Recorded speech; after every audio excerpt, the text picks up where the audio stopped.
On PDC, there are a few aspects which we shall highlight.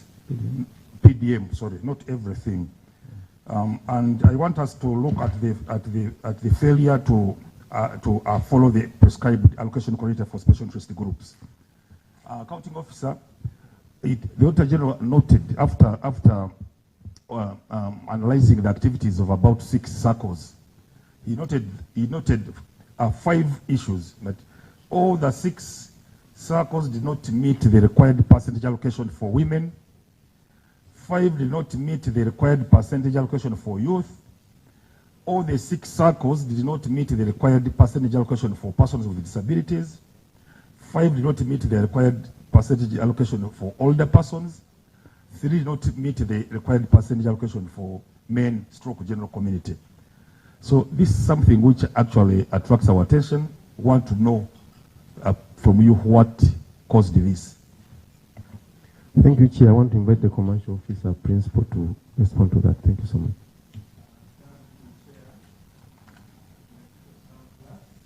And all of us. It was noted in the Auditor General that the various categories to benefit under PDM were not really benefiting as expected. It is true, we have so many other government grants whereby some of these categories are equally beneficiaries. They prefer to go to get funding from the other grants because these grants do not attract issues of repayment. So most of them, they have been going to the other grant, especially the elderly and PWDs. But what we are continuously doing now is to sensitize them so that they also benefit from PDM. And we've continuously been doing. But all those who have always expressed interest, they're always taken up. That's what's happening. Thank you. Yeah, Honorable, you come this side. Honorable Pastor, you come near us this side. Okay, Accounting Officer, we have had the explanation, except that we needed to encourage your entity to ensure that these guidelines are followed, because that's why they are there. You wouldn't like to see you now deviating from the guidelines, otherwise this can result in derailing the program. So, another concern is what stopped you from communicating to the PDM Secretariat before you implementing whatever you implemented? Is there any communication that gave you a guide from the Secretariat? Chair, I would come in here. You want to first answer? Chair, I would come in. One, indeed, there are 2 issues to note.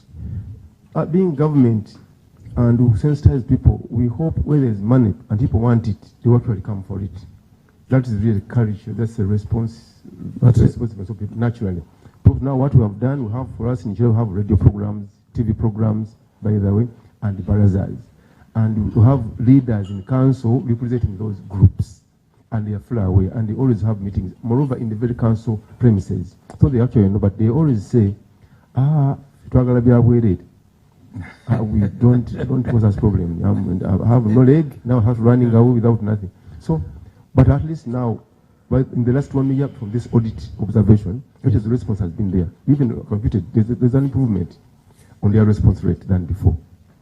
So going, are you committing before this committee that going forward, you're not repeating the same mistake? Because it was a mistake. Because under the guidelines of PDM, there are certain key issues that you need to follow. Sure, we need a commitment from you. We commit, because it is very easy here to keep the money balances for them. Yeah. We commit, sir. Okay. Okay. Chair, we have been joined by colleagues. With your permission, I think we can ask the colleagues to introduce themselves briefly, and then we'll proceed. Members who have just honorable members, come in, can you introduce yourselves? Thank you, Chair, members and guests. Good morning to all of you. My name is Honorable Kifeza Grace Ngalirano, Woman Member of Parliament for Kisoro District. Thank you, Chair and colleagues. I'm sorry for being late. I was held somewhere. You're welcome, our guests. I'm Mary Begumisa, the Woman Member of Parliament, Sembabule District. Thank you.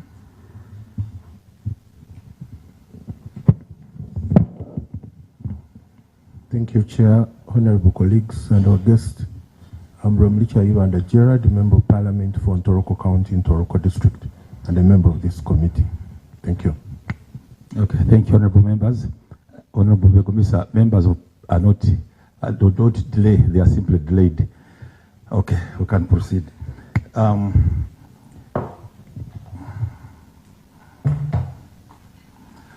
Okay, Counting Officer, we are proceeding. After that, a brief interlude for introduction with another item on the PDM, and this is to do with the functionality of the SACCO committees and subcommittees.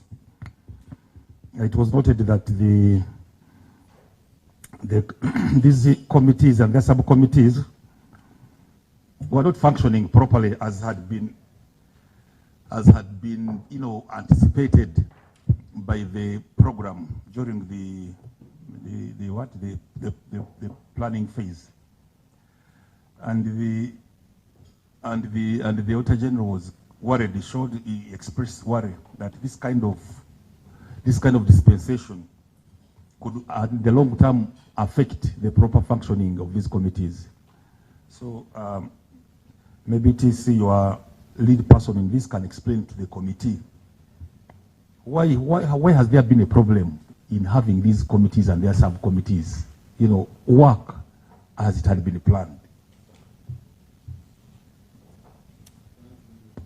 Chair, through my TC. Have you engaged the PDM Secretariat on this matter?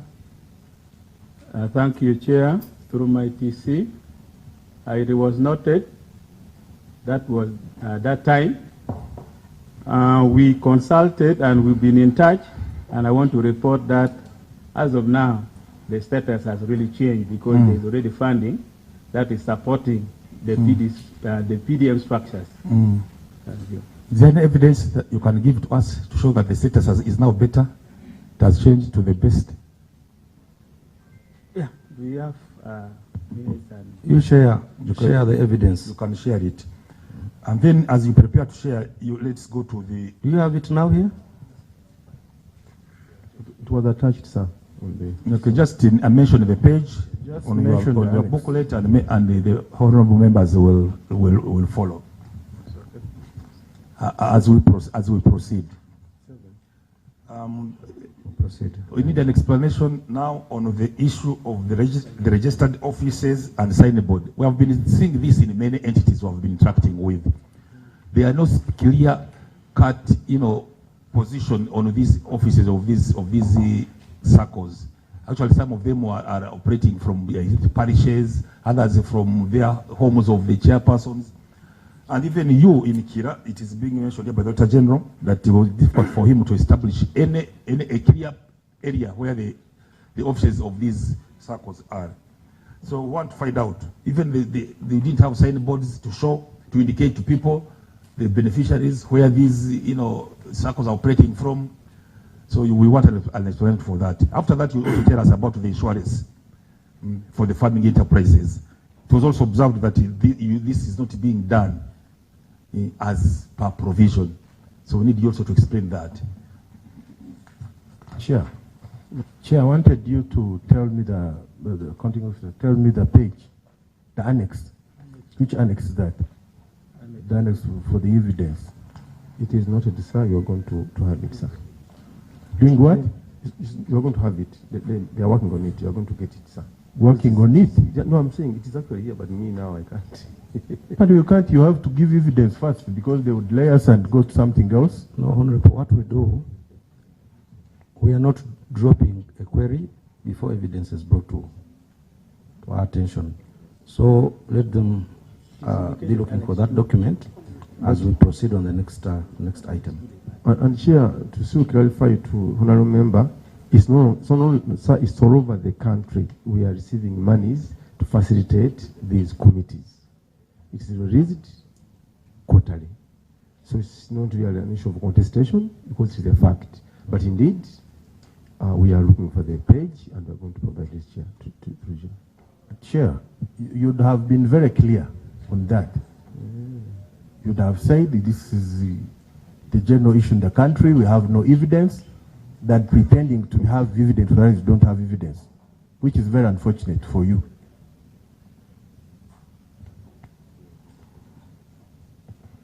Okay, lead counsel, can we proceed?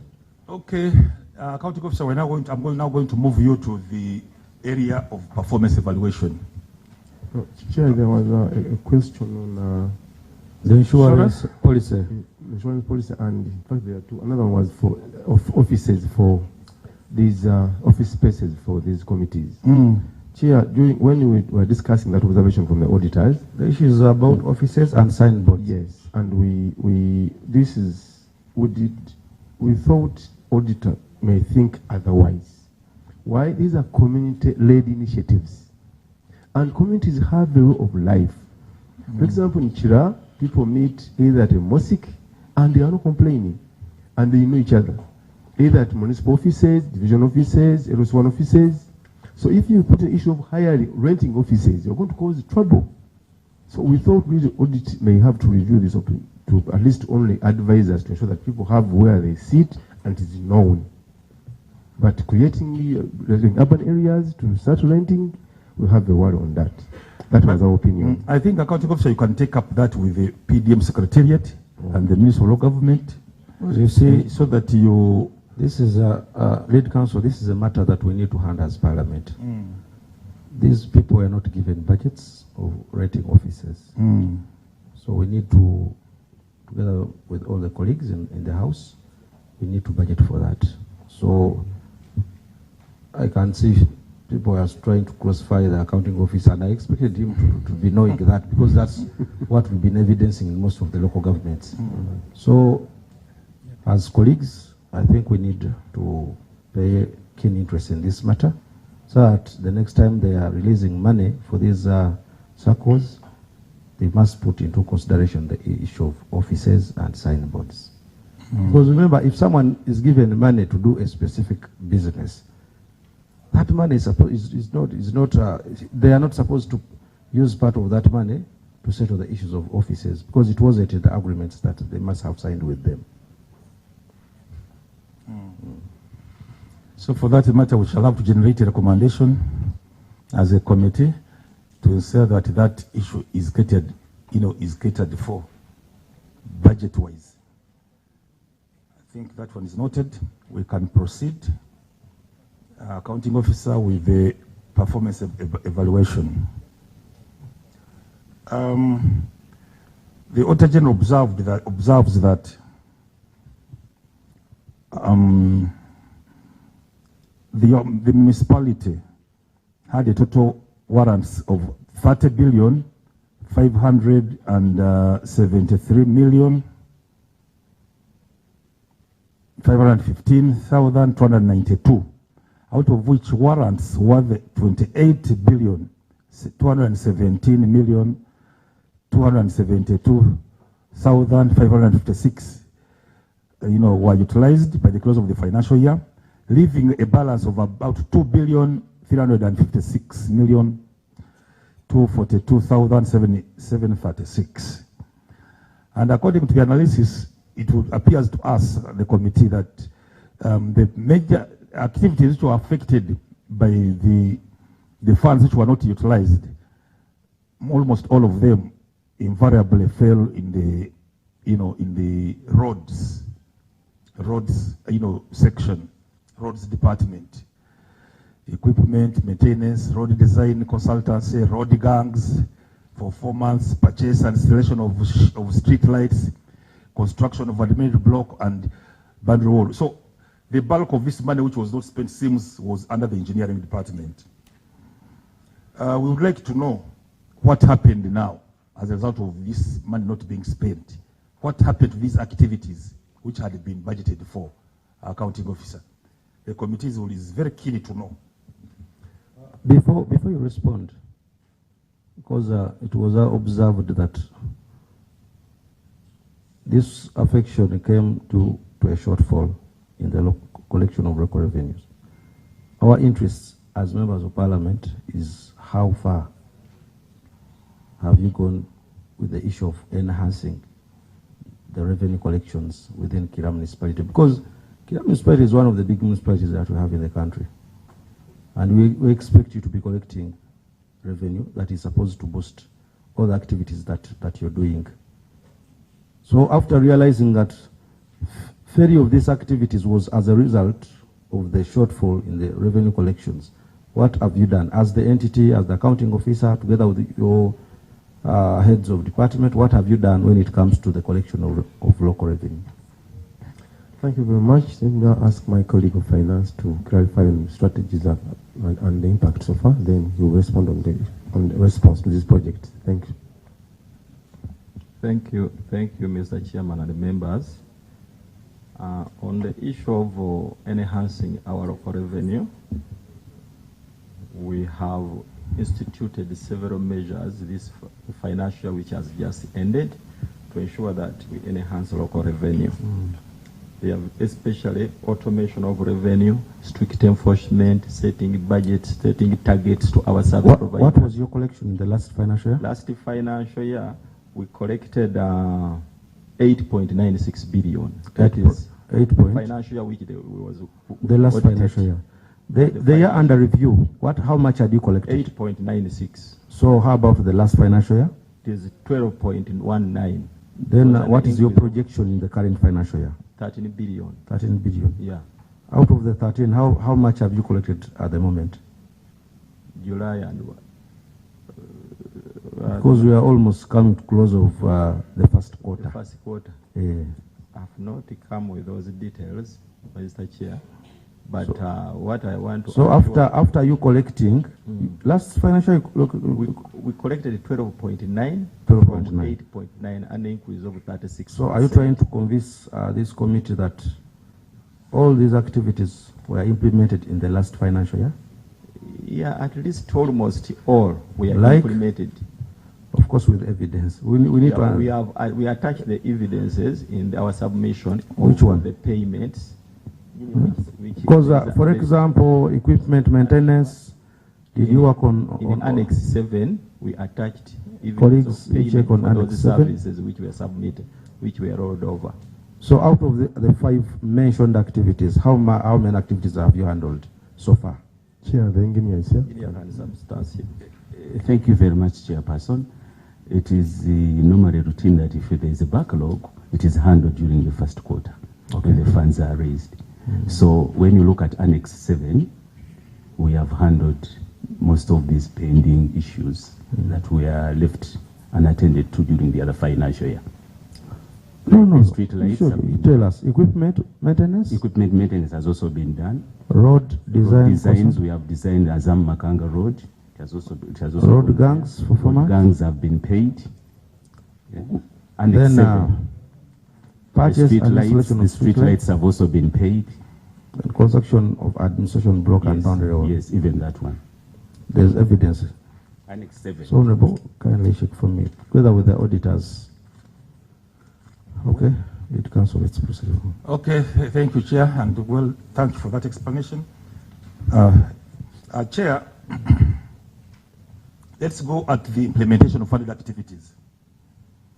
A total of 7 outputs with 36 activities worth 15,410,146,012 shillings were assessed by the Auditor General, and the following was observed. 1 output with 1 activity and expenditure worth 536,120,516 was fully implemented. That's okay, that's a tick. 2 outputs with 11 activities worth 3,836,658,797 were partially implemented. And out of the 11 activities, the municipality fully implemented only 4. While 6 activities were partially implemented and 1 activity was not implemented at all. The 1 output with the 1 activity worth 1.5 billion was not implemented at all. That has already been observed. The remaining 3 outputs with 23 activities worth 9,537,366,699 were not quantified to enable assessment. Accounting officer, I want now an explanation with this. The activities which were partially implemented, construction of Kira Municipal Council Operation Block. I've seen this construction has been going on, I think, for quite some time now. Maybe you tell us when you are expecting to finish it. Each time I say I pass, I find it is, yeah, but some good work has been done there, but it is not finishing. I don't know why. Upgrade of the tarmac to tarmac Kirinya Kizito Road, not implemented at all. Routine maintenance of the road network and distilling, partially implemented. Periodic patching of potholes, partially implemented. Swamp raising, partially implemented. Upgrade to tarmac, 2 sections on Weyogere Rebuto Road, partially implemented. Road grading, partially implemented. And section seals on various roads, not implemented. Explanation, engineer. Thank you, engineer, please. Thank you very much, sir. About the administration block, it is done in phases because of the funding, because it is purely funded by the municipality from the local revenue. And so whenever we get some money, we continue to create office space. But we have started even occupying part of it. And within the next month, we should really even occupy the next level, which you have seen they are constructing. Then on the issue of Chirinya Chito Road, that one was practically completed because this was submitted in March. It was practically completed in April. Okay, okay, you pass on that evidence. Pictures, whatever. With some of the inspection reports. The other activities, are routine in nature. So if we don't implement them in the previous year, when you don't implement them, they are given first priority in the next financial year. So things like the routine maintenance, as I told you in Annex 7, they have paid those, the guns are being paid. Then the patching, this is still an activity which is continuous. So most of these activities you see here have all been done now as we speak. Okay. Okay.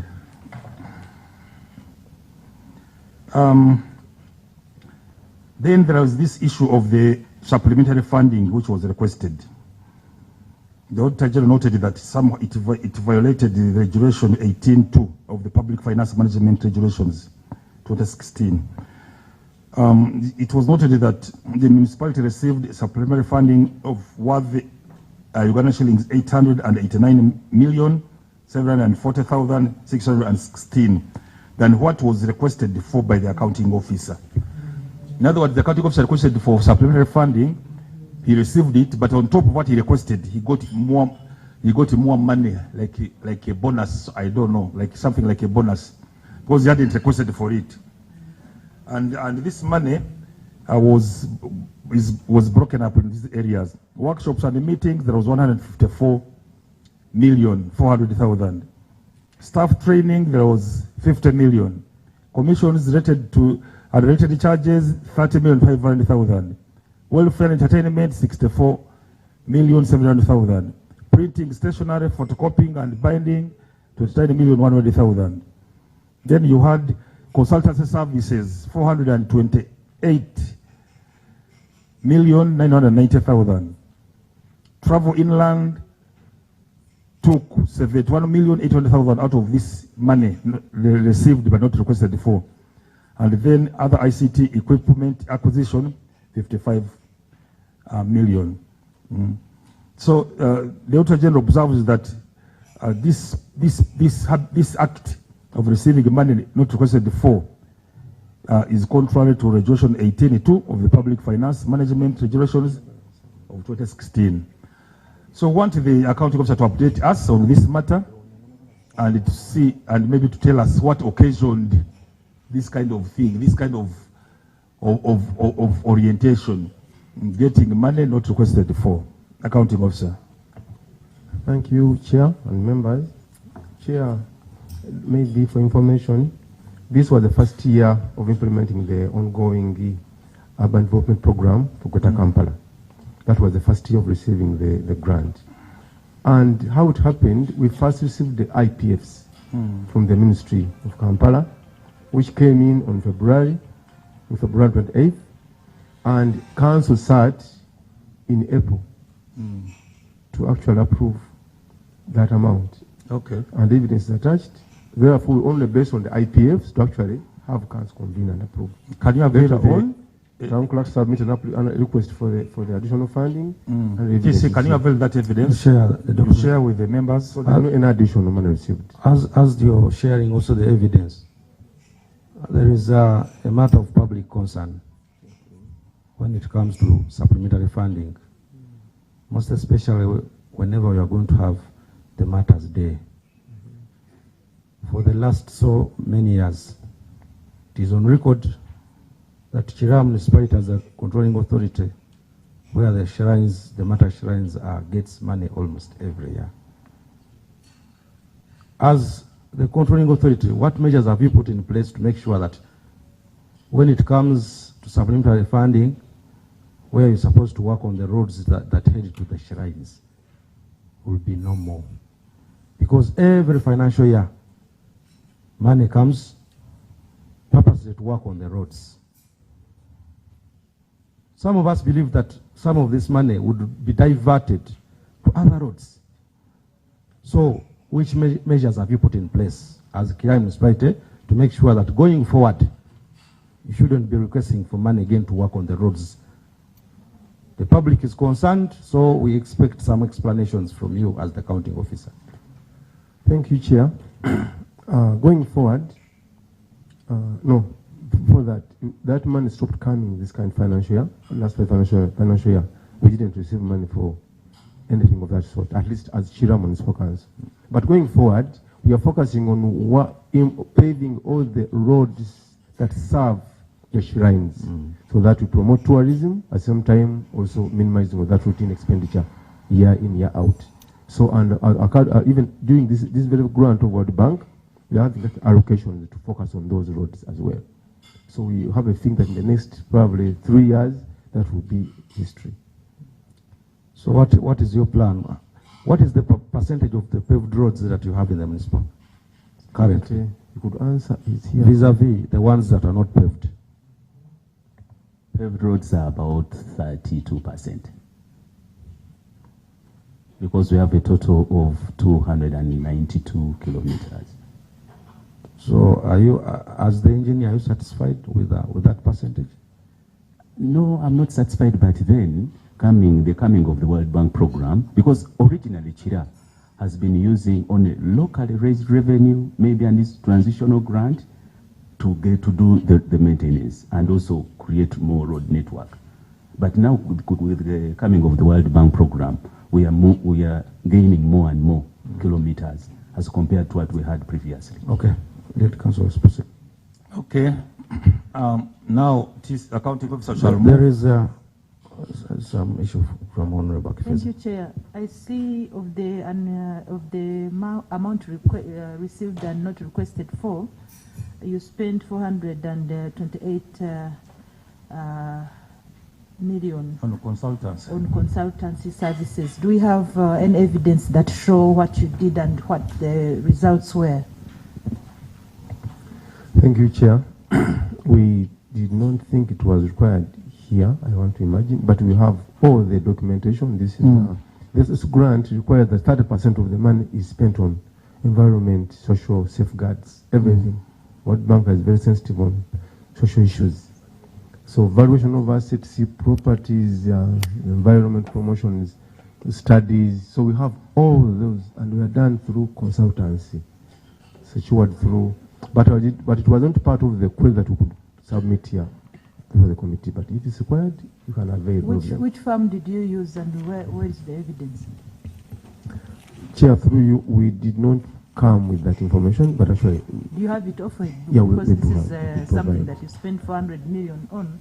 We should have at least you should have it offered. or your staff can tell us who the consultant I think was. we can give them today because Chira is not far. We give them today. By tomorrow, at least, we need that information.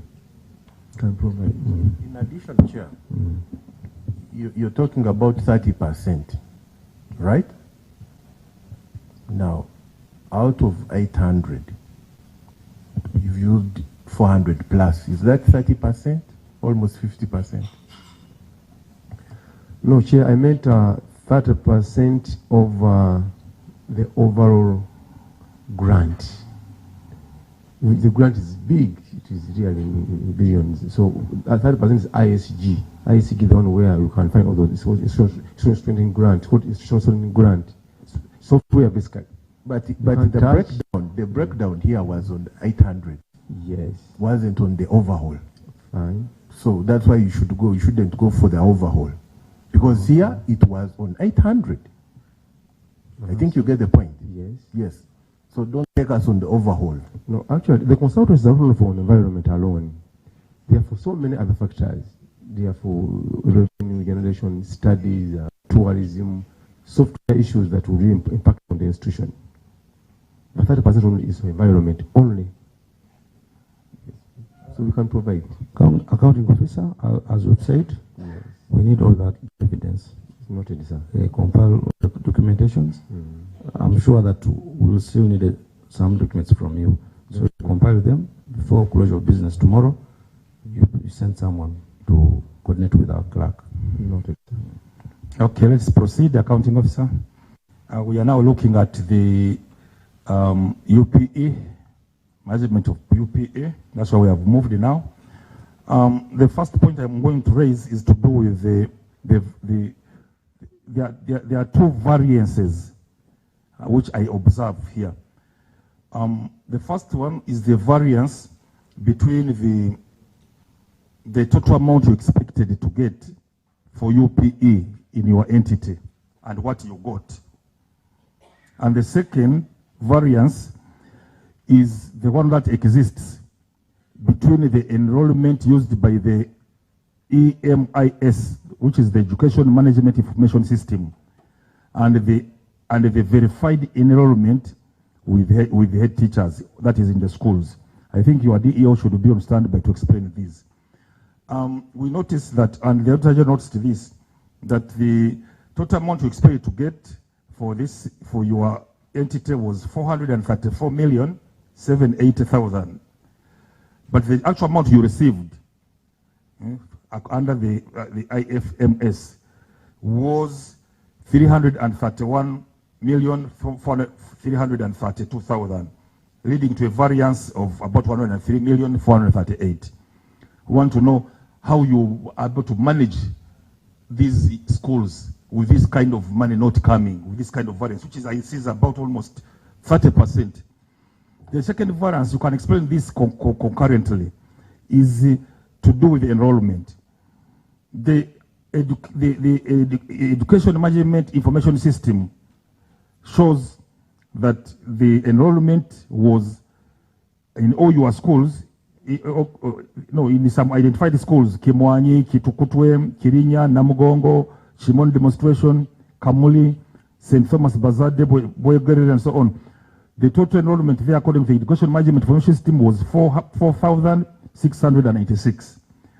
But the verified enrollment by the head teachers submission, the report which the head teachers submitted to the DEO, put the total enrollment for these schools at 6,699. There is a variance of about 2,000, exactly 2,000 pupils.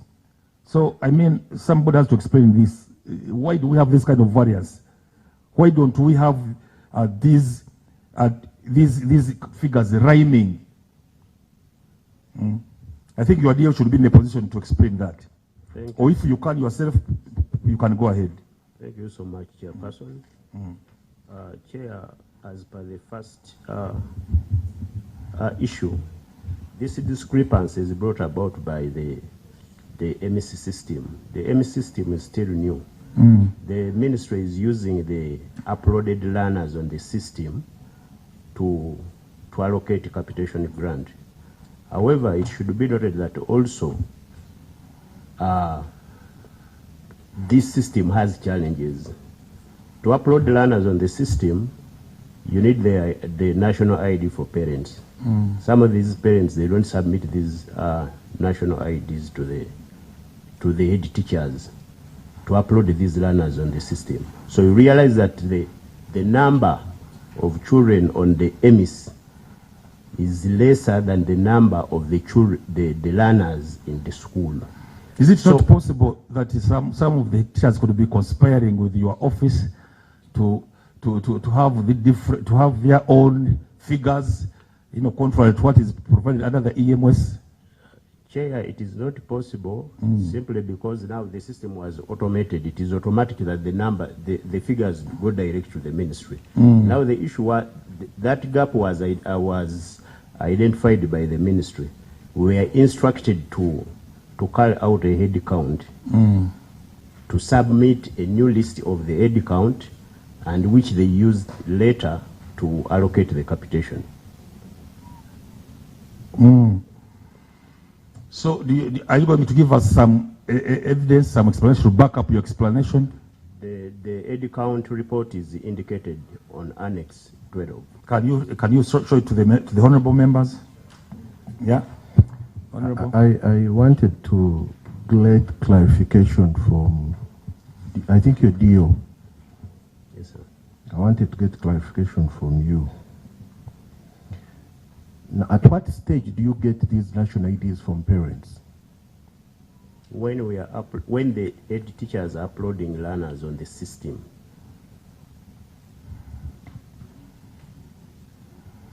Now, my question is, do you have communication to that effect that you've been communicating to parents who have failed to provide their national IDs? Because this is very important. Without national IDs, no money, no capitation grant.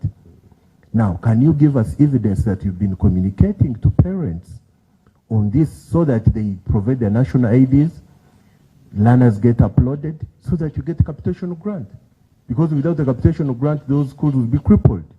Now, can you give us evidence that you've been communicating to this effect? And in clear terms, can you tell us those pupils who have not, their parents who have not given the national IDs?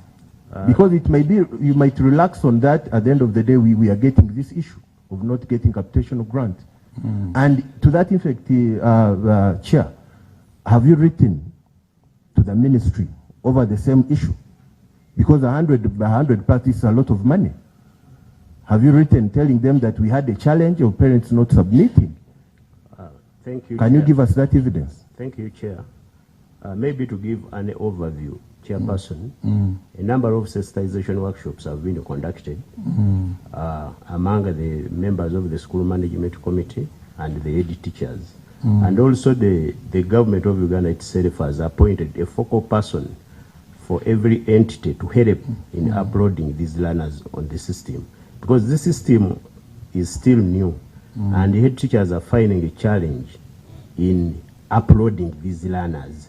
So we have now steps which have been taken. We have sensitized the head teachers, we have sensitized the parents, we have sensitized the school management committees, we have even gone, the minister has gone even an extra mile to allocate to us a focal person in charge of EMIS to see that all learners are uploaded on the system. Now, Chair, can you tell us exactly what are you doing with 100? You know, when they are supposed to send you 400, they end up sending you 300. Chair, what have you done to ensure that you get 100 so that you have full capitation grant for the schools? When that discrepancy was identified, the ministry instructed us to carry out a head count in the schools. So we carried out that head count, we handed over the report, and the ministry is basing on the head count which we carried out to now disburse the capitation grant. Dividends. Retrospectively or going forward? Going forward. Going forward. Yes. Okay. Now, what I want to know, can you give us that report you submitted on the head count? It is on Annex 12. Okay. Check on that. Honorable Begumisa. Thank you, Chair. Did you say you are a DO, sir?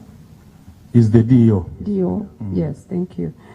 About this, the requiring the national IDs to the parents, are you aware, I'm privileged somewhere around your offices, Mr. Town Clerk, that we have child-headed families and children run to churches. I'm a pastor myself.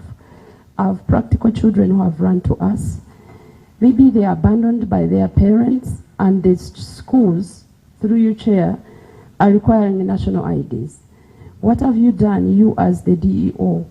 Because many of Ugandan children are left to either churches or mosques or whatever guardians to take them to give them help.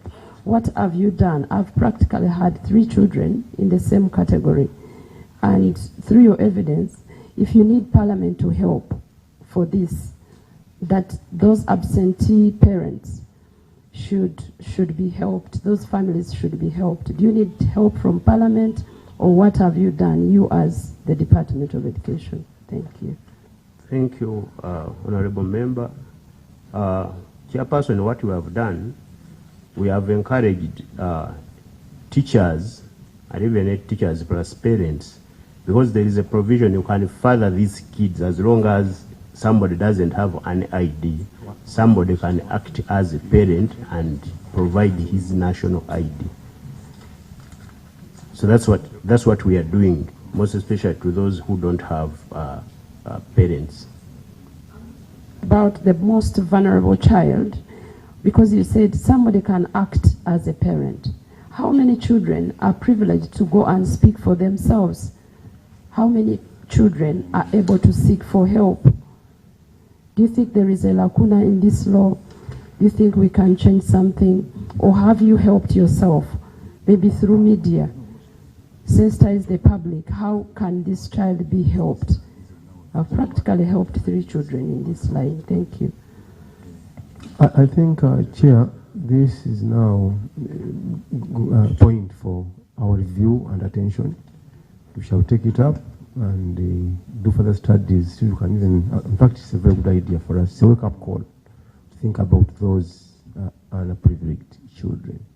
Thank you. Chair, on this, I can see there are some Kireka Army Primary School and Kireka Church of Uganda Primary School. What's the fate of these pupils? Because it's on this report you're talking about, head count. Some of them were not counted because they had gone home because of the land wrangle. Can you update us on what is happening, the fate of these pupils here? Thank you, Chair. Kireka Army and Kireka Church of Uganda, during that particular time there was land eviction.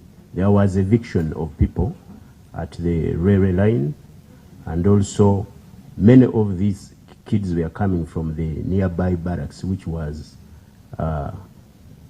removed, the Kireka barracks. So they shifted to other areas. They moved away from the area, and actually the enrollment in those 2 schools has gone down, because the majority of them, they were coming from the barracks. They were kids of the policemen around. Okay, let's just take it at that, Chair, that these were kids from the barracks, and the barracks shifted and all of them went. If we can take it that way, because we don't want any kid to have issues and someone is not taking care of these young ones. That's my biggest concern. If you're saying that they were from the barracks and the barracks was shifted and they went, let's take it that way. Next time. Okay, we can proceed. We are still with you. I'm going to ask you to explain 3 other situations. You will do this concurrently as we proceed. The first is to do with the failure to prepare financial statements, again from these sampled schools, which I think are 10 Bweogerere, Hassan, Turabi, Kamuli, Kimwanyi, Chireka, Ame, Chireka Yumea, Chirinya, Namugongo Boys, Namugongo Mixed, and Shimo Demonstration. There is a problem. I mean, we are finding this all over. I don't know why UDEOs are not solving this problem, you know. People are receiving money. It was a lot of money, almost about 400 million shillings. And yet, there is no, the head teachers are not preparing financial statements, and these are public funds. So you have to explain to the committee about that matter. Then the next thing is I want you to explain to us is the teacher-pupil ratio and the classroom-pupil ratio in your entity. The ratio which is recommended is 1 teacher to 53 pupils. And the ratio which is recommended again for classroom pupil is 1 classroom to 53 learners. None of your schools meet this, meet this benchmark. None. When you look at the teacher pupil, Kirinya has a 1 to 74. Bulindo 1 to 71. Kikuturukwe 1 to 86. Again, when you go to the classroom pupil ratio, Kirinya 1 to 116. You can imagine such a ratio. Kireka Umeya 1 to 151. Can you imagine 151 learners in one classroom? And so on and so forth. Kitukutwe 1 to 100. So you explain to us what really the Inquieries is doing about this disturbing situation. Dio, before you respond, we want to establish whether you have carried out workshops and trainings to all headmasters of schools when it comes to preparation of financial statements. If yes, we want the evidence, the minutes of those engagements together with the attendance lists. Secondly, you're going to engage the issues of teachers, pupil ratio, and classroom pupil ratio. But first we need to establish, because you see, during your exit meeting, and when the report was out, auditors guided you on the next course of action. You're not going to tell us that you saw this report yesterday.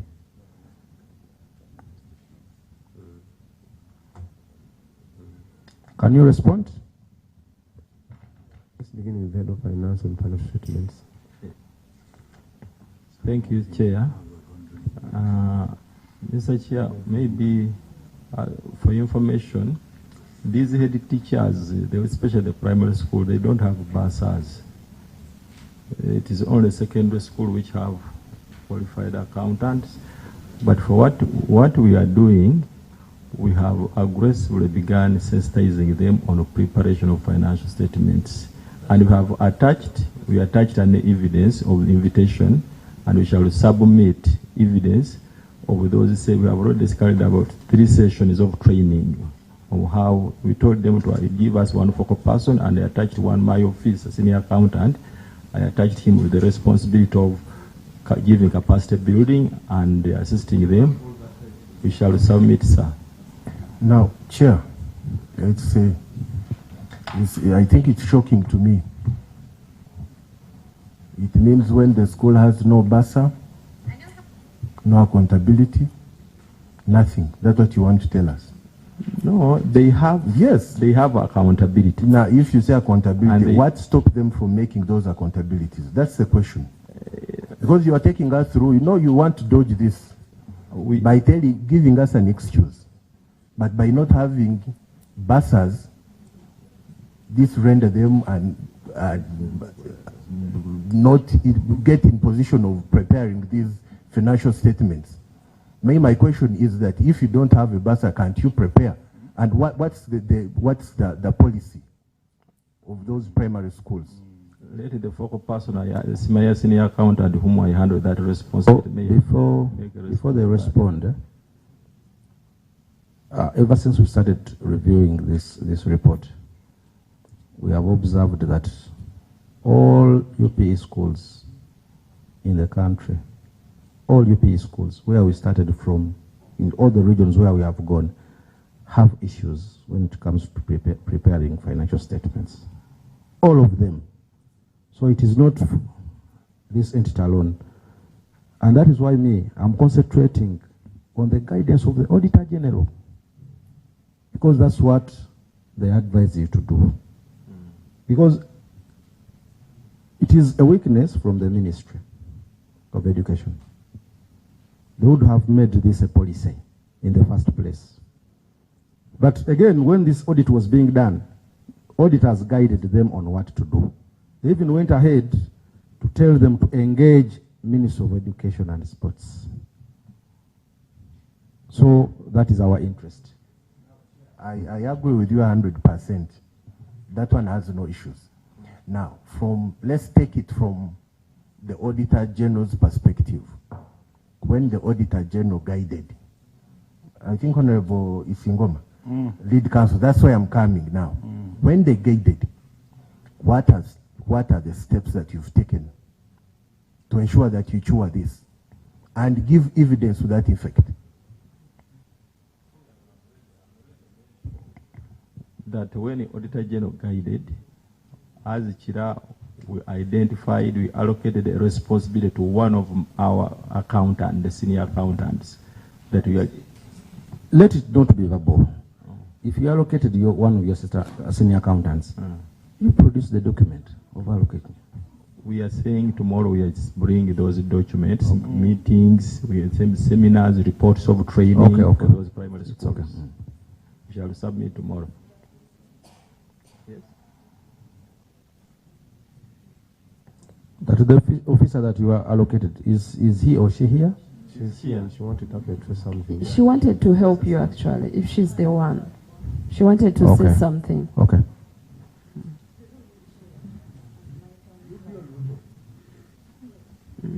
She wanted to help you, most especially if you appointed her in writing. She has to say yes or no. Ma'am, were you appointed in writing? Yes, please. And what I did, through the DEO, the person in charge of education, I wrote to the head teachers, and through their leader, they programmed where we meet and how to handle. Each of the head teachers carried their financial records, and we sat in a certain place, and one-on-one we began. We spent the whole day, the next day, about 3 days. But the challenge is we come from far. Members, let them produce what we've requested. I actually have their attendance lists. We want them tomorrow. They may not, please check for me. They may not be around because they are attached somewhere else. Let's proceed. Yes, proceed. Okay, I think that's okay. Just prepare our evidence, bring it, and we're home and dry. Now, accounting officer, let's look at the construction of the classroom block at St. Joseph Kirinya Catholic Primary School. The municipality contract under DEG funds contracted some firm to construct a classroom block with an office and store at St. Joseph Kirinya. Honorable, before you go to that issue, there's this issue of lack of land titles. Titles, by the way, lack of land titles. There are no land titles for Chitukutwe, Chitukutwe Primary School playground, and the land was not titled, acquired but not titled. I think we need an explanation for why what this happened. And maybe you have got the title now. I don't know. Thank you, Chair. Actually, there are two schools. There's Chitukutwe and Chijavijo. Thank you, Chair. It is true the two schools land, they don't have a title. We have engaged the key stakeholders. That is because Chitukutwe is a church-founded land, and Chijavijo is a community school. The land of Chijavijo was donated by the Namasole. Chitukutwe is what? It's a church-founded. Yes, but do you have an MOU with the church? We have the MOU with the church. That is Chitukutwe. But Chijavijo, we engaged the the family of the Namasole. Where is the MOU? Let us go one by one. The MOU for Chitukuto is where? Do you have it here?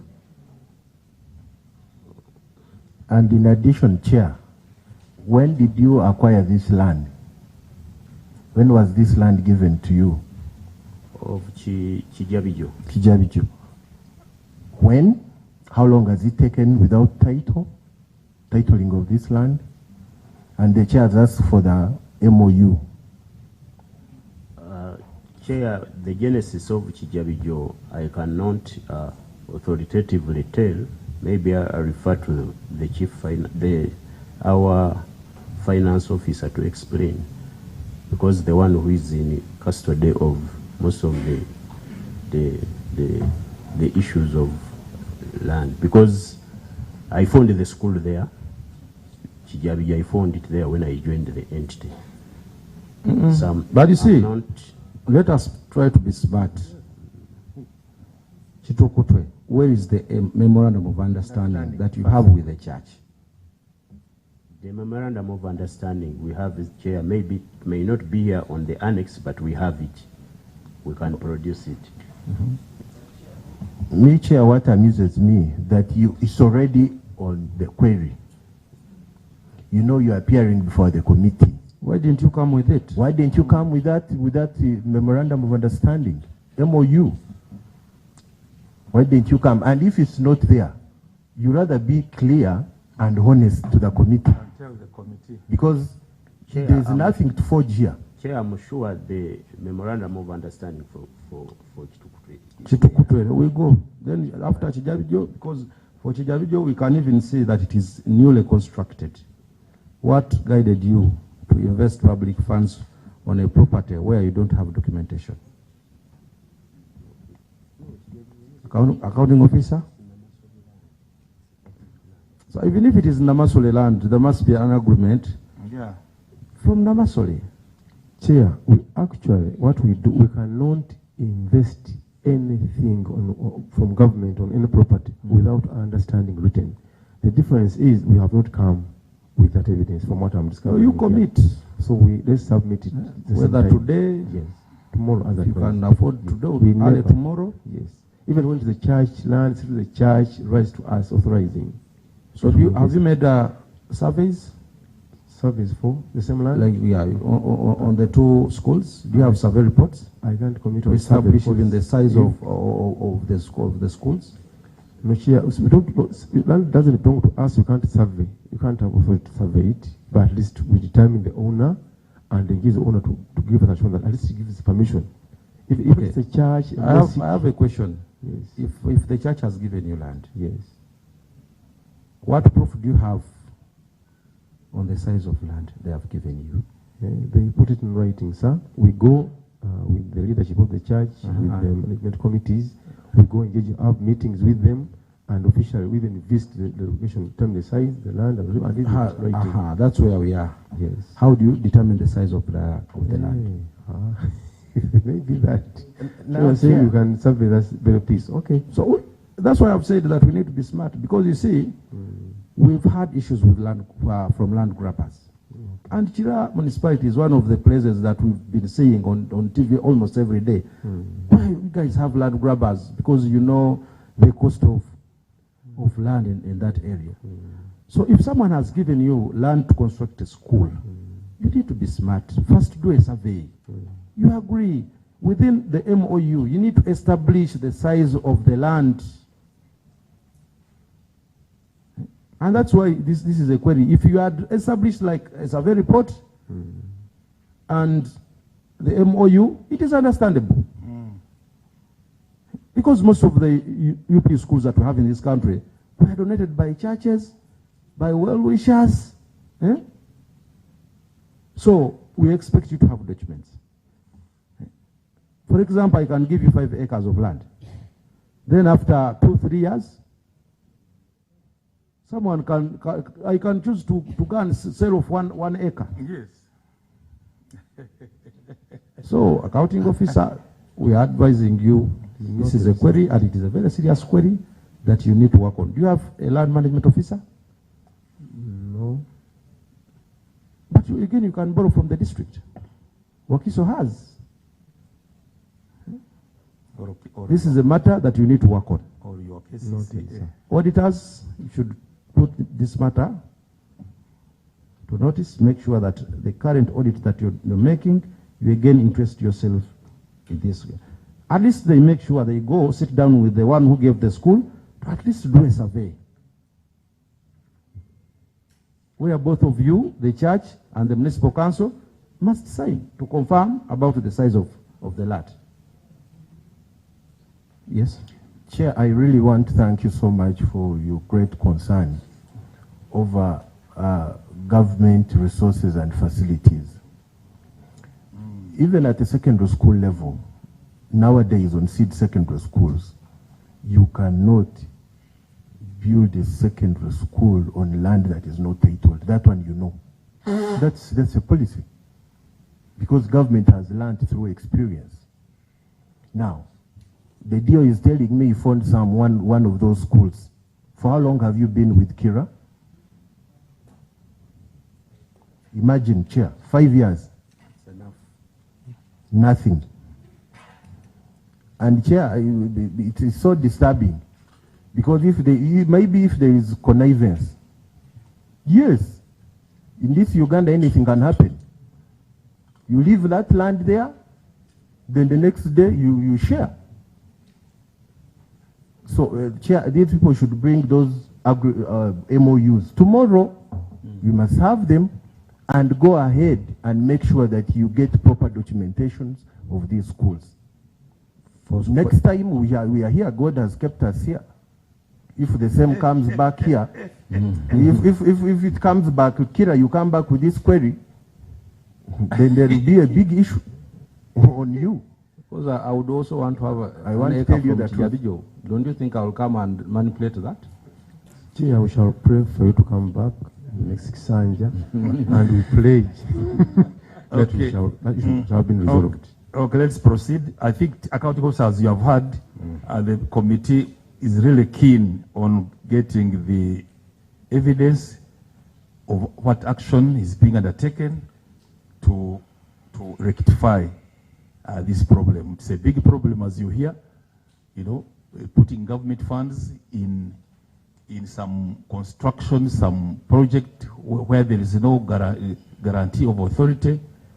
It could end up being, tantamounting to causing financial loss or something like that. So let's focus on it as quickly as possible, as expeditiously as possible, and resolve it. Now you can proceed to the other questions which I had raised. The issue of St. Joseph Kirinya. The Auditor General found out that the money had been paid, but work had not yet been complete. We want to get the status. What's the status now? Was the work completed? If it was completed, do we have the evidence? Thank you very much, Lead Counsel. When you look at Annex 21 and 20 and 21, the reports are there. Actually, you should. Actually, we are talking about defects. It's both Chirinya and yes, Tukute. they were talking about defects. Those defects were corrected, and when you go to Annex 20 and 21, that information is attached.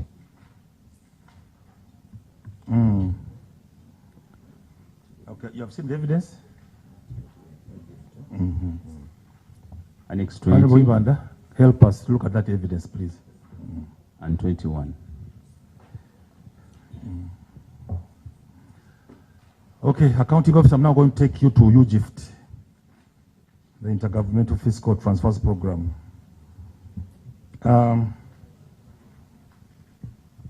Here we are going to look at the upgrade of Kira Health Center 3 to Health Center 4, Phase 4. We are going to look at the upgrade of Kirinya Health Center 2 to Health Center 3, Phase 1. And then we're going to look at the construction of Msawo Namugongo Health Center 3.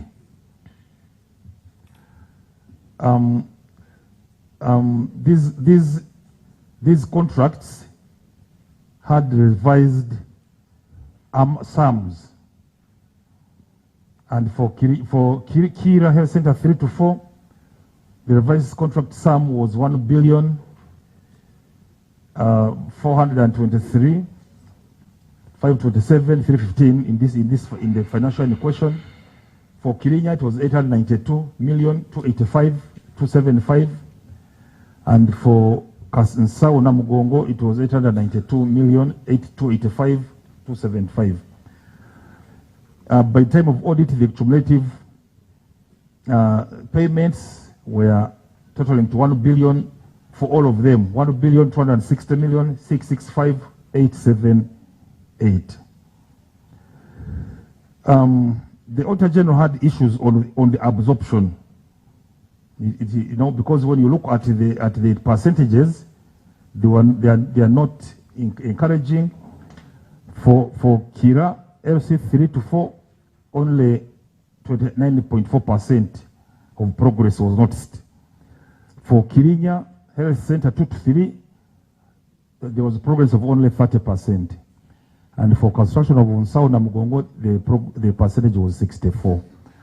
So we maybe accounting officer, you have to give us an explanation as to why, despite receiving the budgeted funds, the progress was not as encouraging, leading to questions on the extent of absorption. Is the entity able to absorb the funds, or the entity is not able to absorb the funds? So you give us an explanation of that one, accounting officer, or your engineer. Chair, thank you. I've given because the under-absorption on average is at 73%. Chair, I want to give an overview on the policy matter about UGIFT, how it was managed. There was what they called the hybrid procurement, where it was basically Minister of Health that was purely responsible to leading the procurements, and it was delaying the processes. But otherwise, the facts, let me ask my engineer to give the facts. Thank you. So there are always delays in procurements by Minister of Health. Thank you very much, Chairperson. Actually, the contracts were not revised, only that the works had to have some changes. And that delayed the contractor to finish on time. But as we speak today, the first contractor who was responsible for Chirinya Phase 1 and Phase 2 finished his work. And to date, there is another contractor who is finishing up those health centers. There are two actually contractors who are finishing up the health centers. And as we speak today, Chirinya is at about 93%. And Nsao is about 90%. Now, the only challenge is the contractor having Health Center 4. The Health Center 4 is based on the funds that have come. And when you look at the contract, it is an ad measurement contract. It is an ad measurement. So when you look at the budget of what we have, because I wanted to compare with the contractors that are doing the works of this financial year 24-25, because it gives a picture of where we are as of now. Because the other contractors have already gone and handed over. Engineer, is this the same contractor, Hasso Engineers Company? It is not Hasso. Hasso has already handed over. Okay. And because I can see the Auditor General was complaining about Hasso. Hasso has handed over. So and this the contractor on site now in Chirinya is Chiru. And Nsao is Sike handling. Engineer, maybe we are going to need some evidence from you, confirming those percentages which you have just given us, which you have just told us. We need a comprehensive report to give us those percentages. These projects. Okay, I will shall submit tomorrow. Showing the status of these projects. Okay. Okay. So if you can give us that evidence, I think that would help us to take a position on this as we prepare our final report. So most of these are to do with these health centers mentioned, and we shall now move, we shall leave them and we move to road maintenance grant. Again, we are with you, engineer. Here,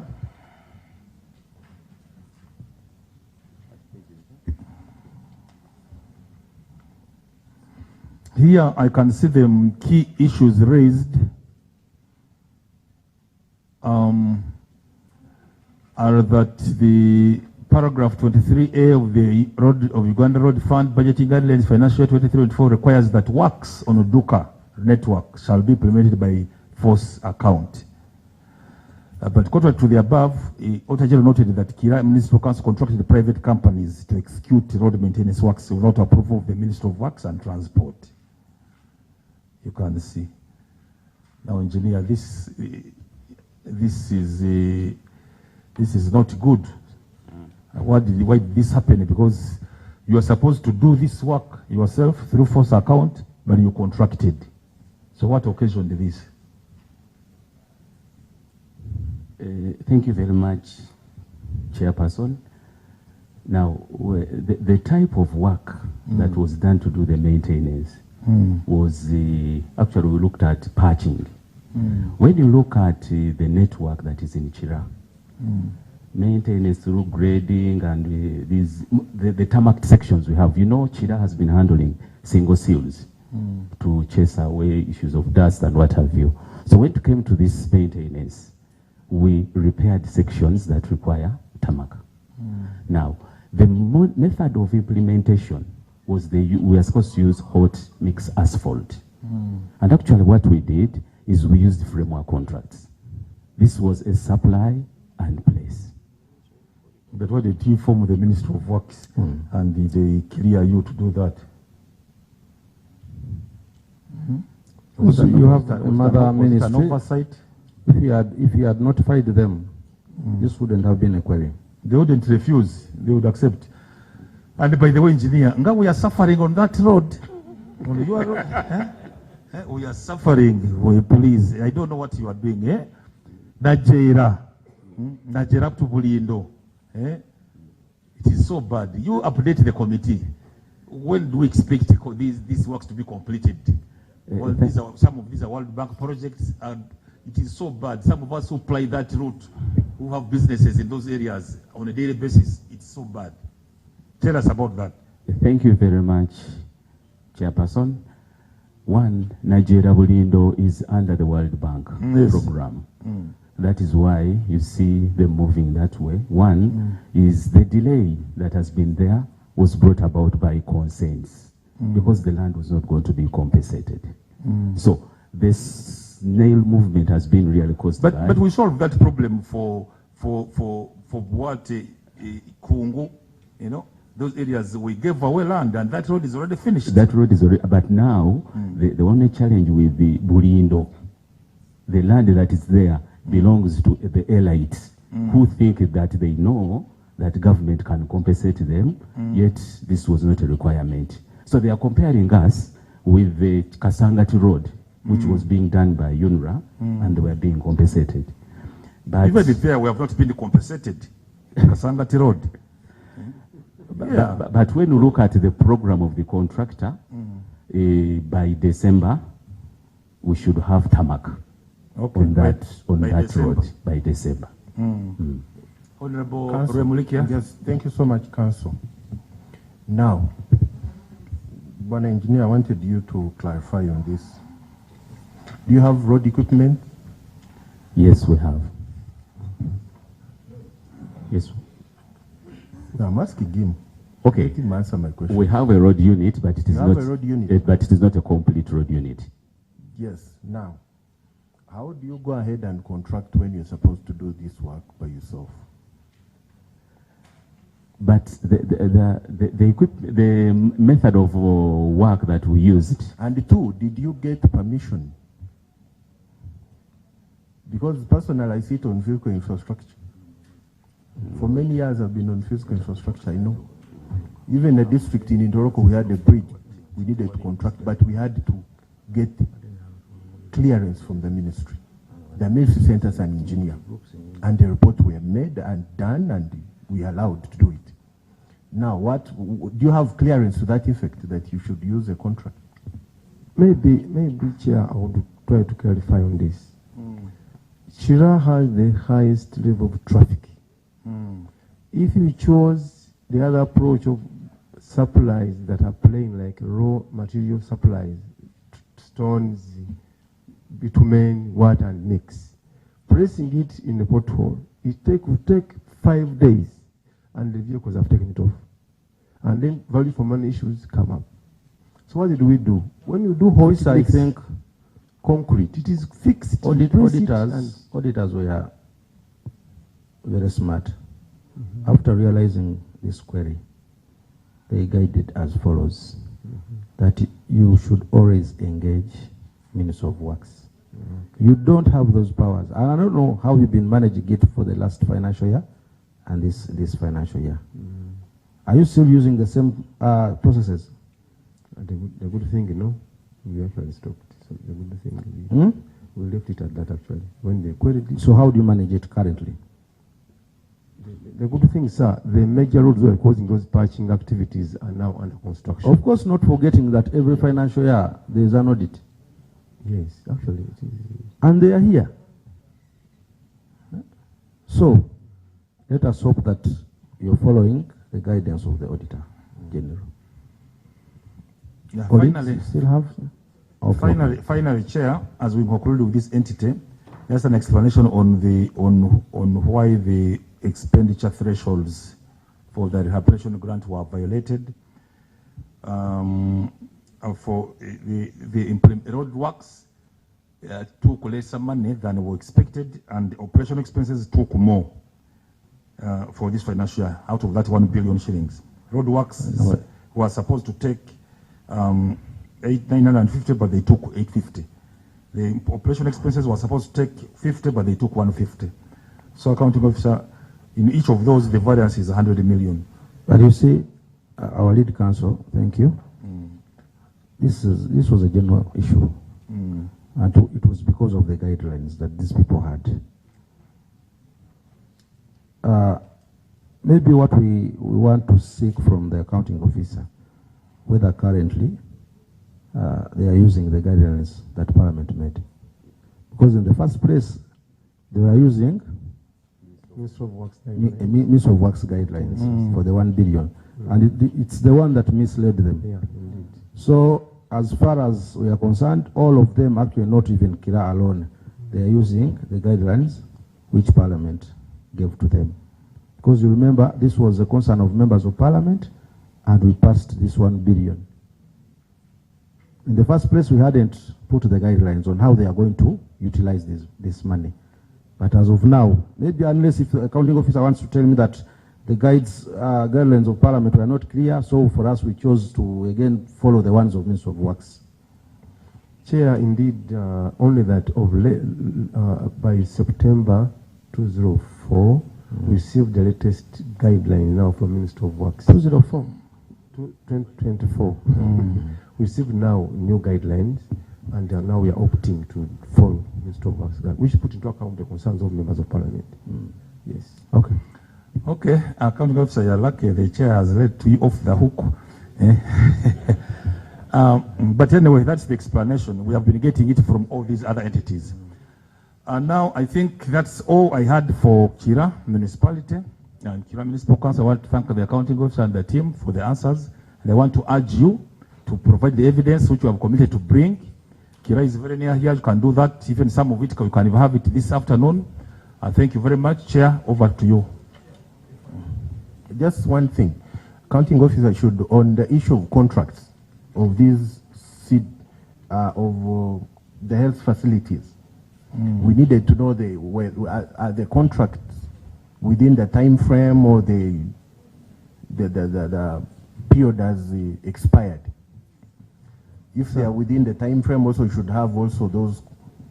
So they are within time frames because now these are new contracts now. The other which appear in the query were for HASO and they have completed, and now we have new contracts, new contractors, and they are on time. They are on time? Yes. Well, just to be on the same page with Mr. Clark and your team, what are the type of evidences you're bringing? What do we expect from you? Because they may bring one piece or two, like last time there's a group which did so. Can we confirm from what is available tomorrow? You, Chair? Honorable, I think if they are very wise, they have been noting on each and every item where we have requested for more evidences. Yes, to be on the same page, their clerk can assure us what they are bringing, Chair. But you see, Honorable, this is like an exam. You tell someone you bring this. If you have the evidence, you bring it. Then this means that we are not going to drop these queries until when they provide the evidences. So it is upon this committee to make a decision whether these evidences are satisfactory or not. Don't expect the answer that you want to get from them. Oh. Out of the experience, as of now, I don't think that that question can be answered at this time. It will be answered when they provide the evidences. The good thing, we shall have time to go through them when we are writing the report. So let me take this opportunity to thank everyone for this session. I want to appreciate the honorable colleagues, our technical team, the team from Kira Municipality for the submissions. So I was trying to go through the value for money audit that was made. I thought that maybe they may have caught you somewhere where you need to make some recoveries. But for your case, you're a bit safe. What you have to work on are the recommendations that under value for money. There are a lot of recommendations that the audit has made, such that before you even do anything, go through them, follow them. Because that's where you have the anomalies. It is good that there is no any other issue of mismanagement of funds. So we wish you the best. And make sure that before closure of business tomorrow, you submit the responses that we have requested. I want to wish you journey mercies. May the good Lord bless you. Thank you very much.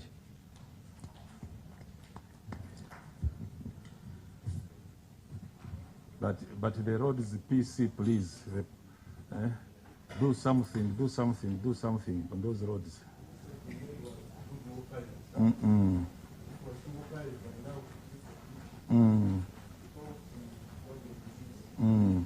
Which is the right decision, because the traffic there is very heavy. Clerk, can we have Can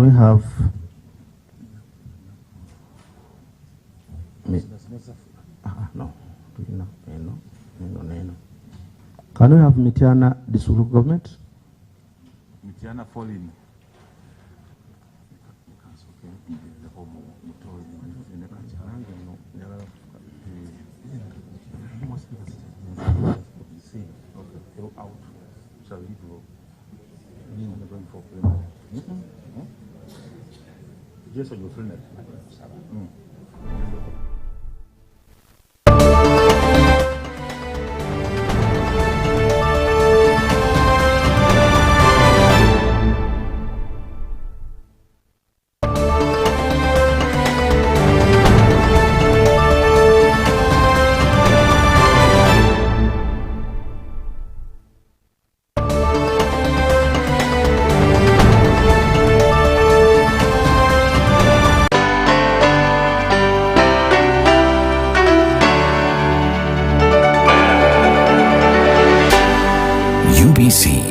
Inspiring Uganda.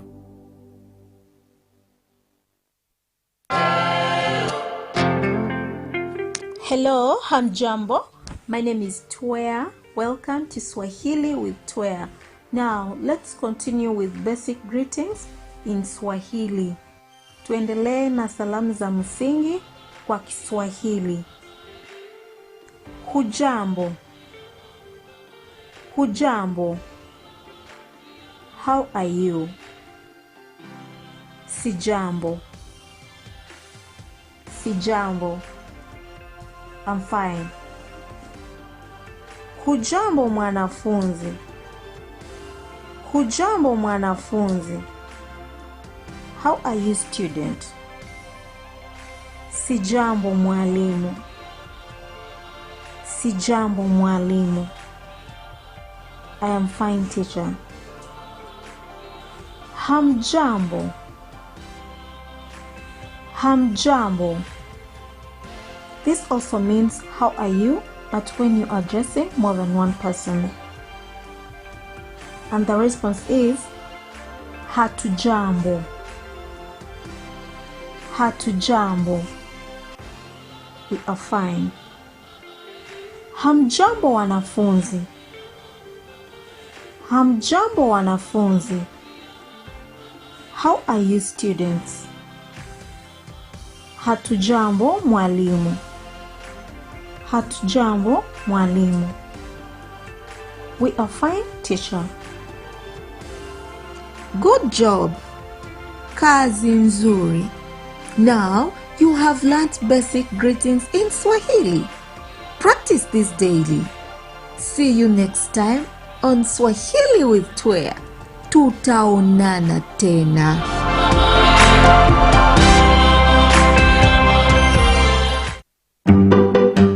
Did you know that our number one value as a nation is to respect and protect the environment? With the current population increase of Uganda and industrialization, this has increased pressure on the natural resources, resulting into environmental degradation and global warming.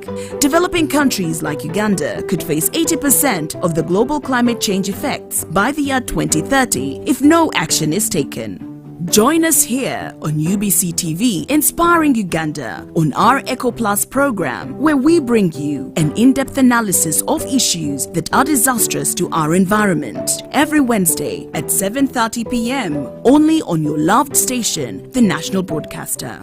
Pick of the day on UBC. Every Wednesday, 10 p.m. on your public broadcaster.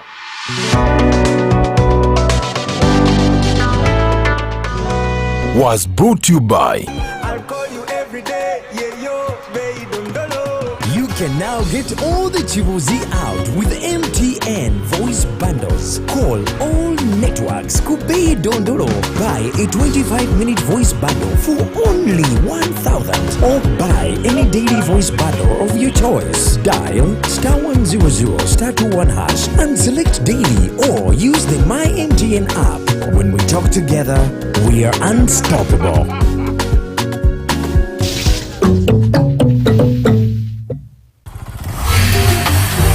Hello, Kampala, Uganda. In response to the national call of strengthening the traffic security, Good Products Group HGO brand has officially launched the Rider Selection Campaign. Registration is now open. Visit www.riders.hgo.com. Complete your registration now for a chance to win exciting prizes including motorcycles, exclusive HGO gift boxes, and official rider vests, all while promoting safe riding awareness. This is how to participate. Pay the registration fee, invite 3 friends to form a team of 4, and your registration fee will instantly be refunded. Begin your journey of honor today. Don't miss this opportunity. Join the challenge, promote road safety, and become a pioneer rider. For details, visit the official Good Products website at www.hgo.com or call toll free 0800-335-555 or visit our offices at Kingdom Kampala 3rd floor to register now and win prizes worth millions. Honorable Balambaruga Haratenyi, the Minister of State for Youth and Children Affairs, invites the people of Namaingo District for the Wake Up Youth Mobilization Tour on Wednesday, the 3rd of September 2025 at Namaingo District Headquarters starting at 4 p.m. Don't miss speeches from regional ministers, political and technical leaders from the district, sensitizing the youth about government programs. Other activities will include accountability of funds so far given to Namaingo District to provide information to the youth about the various government programs that they can benefit from, to promote the uptake of government programs among the youth, to engage in income-generating activities for their livelihood, to promote mindset and attitude change among the youth for purposes of development, and testimonies from the beneficiaries. Invited are MPs, PLU leaders, supporters, flag bearers, NRM contestants, and the general public. Proudly sponsored by His Excellency the President of the Republic of Uganda, General Yoweri Kaguta Museveni, Presidential Candidate, 2026 General Elections. I'm Father Joseph Muchibi, the Director of Communications and Public Relations, Kampala Archdiocese. Dear people of God, may the mercies of God be with you always. On behalf of His Grace, Mogerere, the Archbishop of Kampala, I convey warm and Christian greetings to the general public. Lubaga Cathedral, the seat of the esteemed Archdiocese, has made a centenary jubilee since her consecration in 1925. This is a sign of God's presence and mercy among his people. The centenary celebrations will take place on October 26, 2025, and will be guided by the theme, "The temple of God is sacred, and you are the temple." The Most Reverend Paul Semogerere implores all people of God and goodwill to pray and generously contribute towards the preparation, faithful and successful celebrations of this sacred memorial event. For financial support, use Centenary Bank, account number 31 00 11 71 79. In the name Lubaga Cathedral at 100 years. May God bless your generosity as you donate.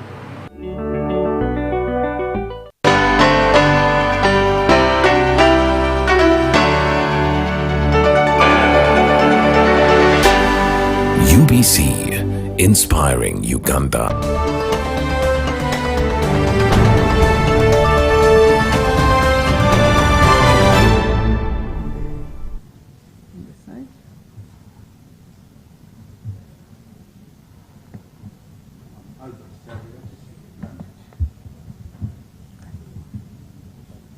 I'm Nanyans Florence, Principal Human Resource Officer. I'm Goloba Isaac, Principal Assistant Chief Administrative Officer. Deka Livingston, Head of Finance. I'm Wamala Emmanuel, Acting District Education Officer, Mitiana. Katende Jack, the District Engineer.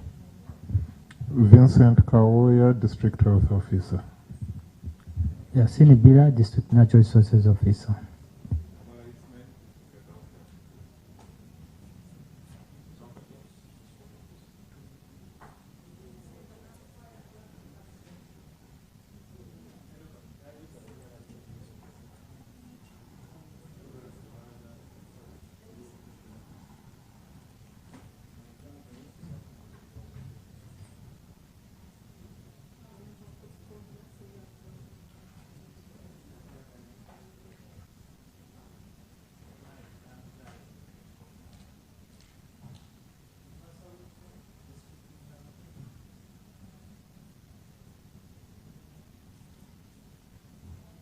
Thank you. For those who are here in the morning, members of Parliament introduce themselves together with our technical team. So I'm going to request the two honorable members who are not here to introduce themselves.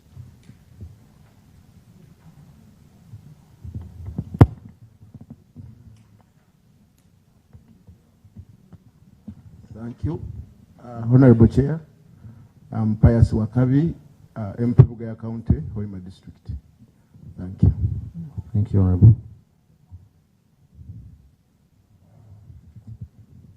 Others, you okay? This team in the morning? Okay. In the I morning am Mary Begumisa, the woman member of Parliament, Sembabule District. You're welcome. Thank you, Chair. I'm Kifeza Grace Ngabirano, woman member of Parliament for Kisoro District. Okay. In our proceedings, we are going to have Honorable Dr. Isengoma to serve as our lead counsel. So we expect Cow to be read on each and every item. Make sure that you back all your submissions with evidence, as we earlier stated. So I request our lead counsel to take us through. Thank you, Chair, and team from Mitiana District Law Government. Once again, I want to welcome you here and to state to you the usual things we normally tell you when we're beginning, that it is within our interest for all of us collectively to ensure that we are as precise and clear as possible, to ensure that we don't beat around the bush. If we don't have the answers ready, we can commit to provide them. We are flexible on our side. We can give you time. So those are the general issues I'd like to emphasize. We are not here to torture you people from Mitiana. Some of us have done work in those areas where you are, so we know what goes on there. So please, feel as free as possible to give us the answers as well as you can. Accounting officer, we are going to begin now. We are going to look at the first aspect, which is to do with the valuation of assets. The Auditor General noted that there was a significant increment in the asset balances caused by new additions in the year, and whose values were based on management estimates as guided by the Accountant General, but these estimates were not guided by the Chief Government Valuer. So the recommendation by Auditor General here was that you should also try to engage with the Chief Government Valuer to ensure that the district assets are revalued in a phased manner, and this will enable you to have proper values of these assets being depicted. Maybe you wish to tell us if you are doing something to this effect, and if so, what evidence do you have to give to the committee indicating the course of action you are undertaking? Accounting officer. Thank you, Chair. We have engaged both the Accountant General and the Chief Government Valuer to review our assets in order to update our assets register. You have written? Yes, the letter is attached as Annex 1. Okay. On the book. Honorable Ibandak, can you help and look there? Count 1. Then accounting officer, let's look at the YLP and WEP balances. These ones, they show no signs of receding. They are like constantly, staying the same, implying that your efforts to collect this money is not yet visible. What is your take on this?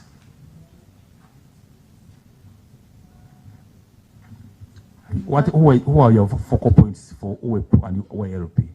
Thank you, Chairperson. The focal person is here. Yes. So he can normally we want the focal points to explain the community development and the... Yes, yes. So the focal point person, the focal point person for YLP, he can... Is it the same person with the OEP? Or OEP has a different one? The OEP person has not come, but he is able to cover that. Okay. Proceed.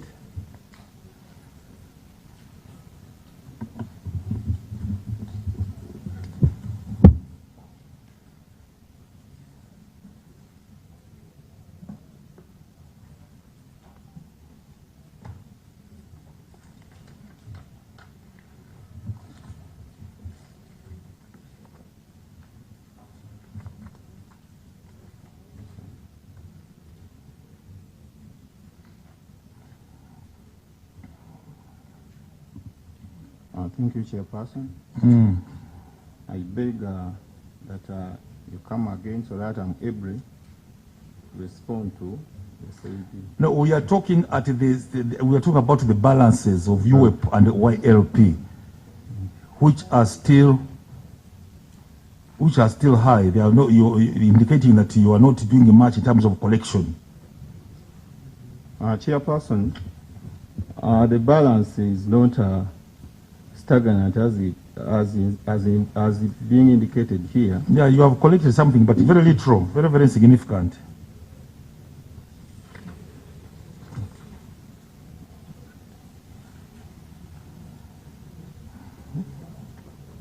Proceed. Okay. Sure.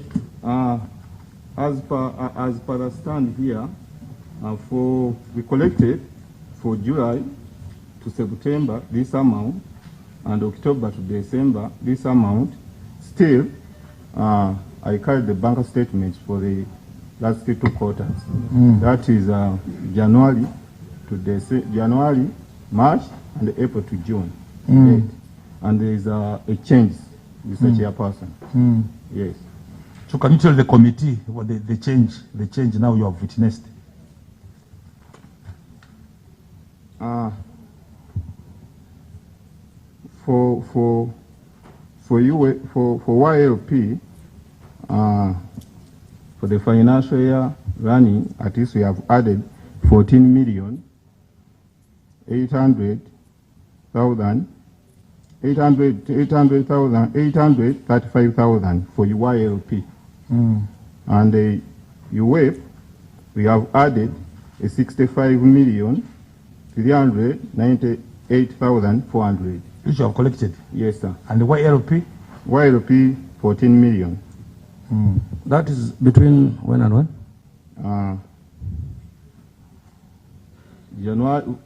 January to June. Today to June 2025. January 2025. Yes, sir. Okay.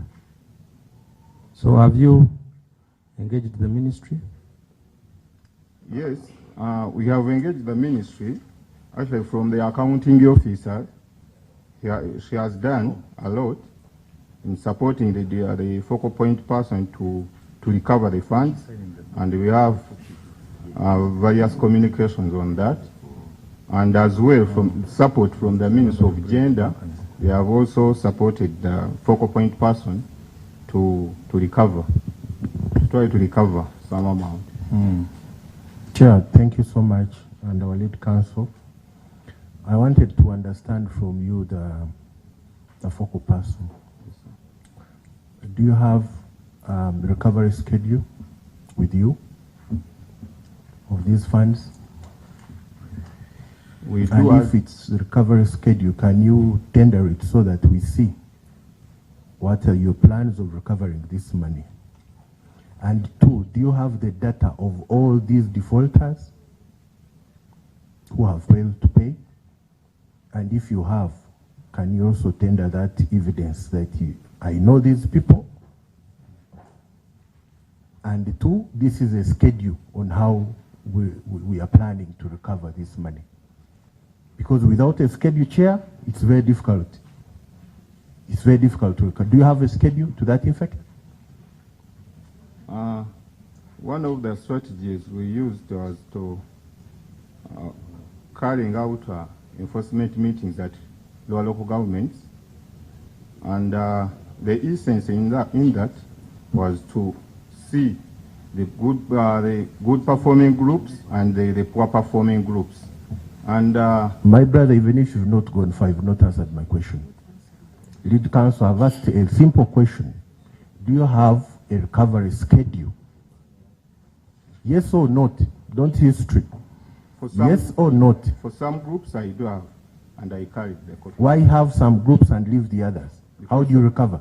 Because different groups receive the funds in different. Can you give us the schedule now for those groups you're talking about that you have?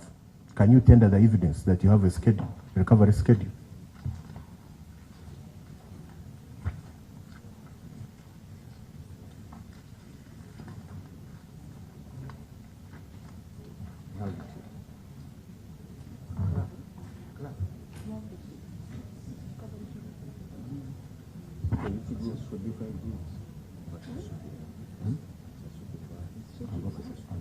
Officer, have you gone through it and established that it's a recovery schedule?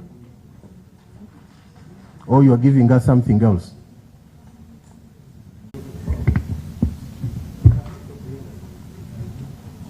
They were talking about the recovery plan.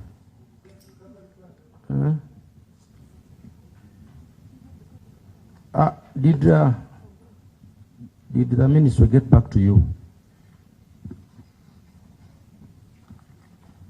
Who is the focal person for YLP and WEP? Have you ever received any response from the ministry? About recovery? Chair, they have been coming to support us, though we didn't carry the evidences. The ministry team have been coming to the district. Chair, and the accounting officer, you should be very clear. Is that gentleman indeed in charge of that activity? Is he in charge? You should be clear to us. Chairperson. Or you imported someone just to come and pretend as if he's not in charge of that activity. The assistant of the head of department. It means again his assistant. Who was not able to be chair. That is why he's asking me about recovery. I ask you a question, you also ask me a question.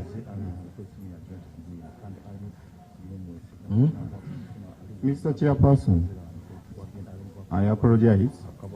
And when the groups received the funds, they signed MOUs. That's where the payment plan is indicated in the MOUs. So can we have the evidence on the recoveries? Can you submit the statement about the amount of money? We want the evidence, the bank statements.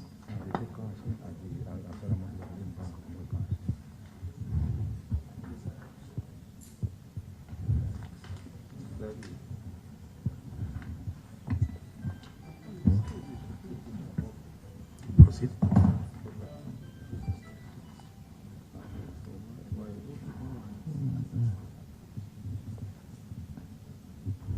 Where are the statements? Get someone to bring them here. Okay, Chair.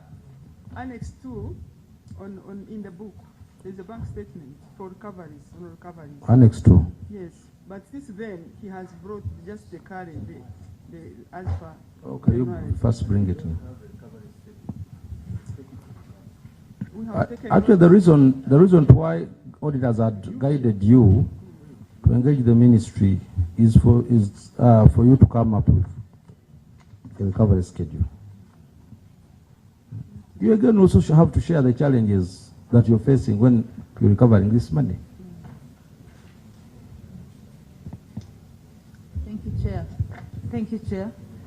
You were supposed to go to the ministry to liaise with them to establish ways you can recover. Did you, and do we have evidence to that? Chair, we don't have evidence to that, but the team has attended several meetings with the Minister of Gender, and one of the things that you have been discussing was how to recover money from colleagues. What came out of the meeting? This matter of WEP and YLP has been in the last 4 audits. And I think these auditors guiding these entities, all of them across the country, including the districts where your people are coming from, because at least we have got a time to interface with all of them. They are facing challenges to recover this money. Me, I'm insisting on the advice of the auditors. Because even us as members of parliament, we are tired of this query. You just don't want to be straight that most of the people who received money thought that maybe they had received a token of appreciation from government. They guided you to go and engage the ministry. We are tired of this query because it has been appearing. So we understand somewhere, somehow, you may not be the mistake because it cuts across all entities. But at least there are those ones who have tried to engage the ministry. So that if Parliament is to intervene, we need to have a base. Most of these groups that received the money were crooks. Some called themselves cadres of NRM, and they thought that government was appreciating what they had done in 2011. Because most of these people received the money in 2011. That's when this program started. So, Cow, we expect you to engage the ministry. We are tired of explanations every year. We have collected 80 million. There are times when you come without even any collections. So, we are calling upon you to engage the ministry as Mitiana District, because others have done it. I was looking at the lies the gentleman was giving to us. if you have conducted any meeting, whether with the ministry officials, there must be minutes and attendance lists. We are giving you a few days, 2-3 days to go and work on this and get in touch with our clerk. Chair, in addition, we needed a recovery schedule from you. The chair, I'm adding a voice to the chair. The accounting officers, they are bringing, as you're setting the ball rolling on how to recover the money, you should have a recovery schedule. And the plan submitted to us, so that as you are coming, we shall be basing on that. It should be a yardstick now to know, are you moving in the right direction or you're not moving in the right direction? Only that gentleman would have been put on oath because I was thinking that he's not speaking properly. What has served him is the assistant. He's speaking in tongues. Okay, Lead Council, let's proceed. Okay, accounting officer, I think you have heard the things you have to bring. Please make sure you do. So then we proceed. The next item is to do with the delayed deletion of employees from the payroll. You continue to pay people. You paid an average 20 million shillings to people, to 11 staff who had either retired, transferred, or absconded, or even died. Because that stuff is in Appendix 1. So, but meanwhile, you can be giving the explanation. Thank you, Chair. As one of the controls for timely deletion of staff who are no longer employees of the district. This was Nankia Ruth, Sembatia Joseph, Kariowa Samuel, Nasali Bridget, Kiza Samuel, Namvovu Betty, Muhindo Ibrahim, Mujisha Arthur, Omweni Collins, Bale David, Sekamate Robert. A total of 19,502,883.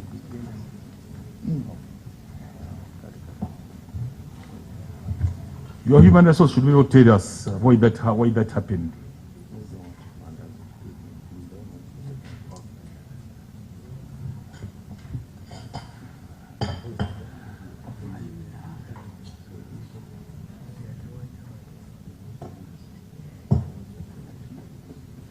The African.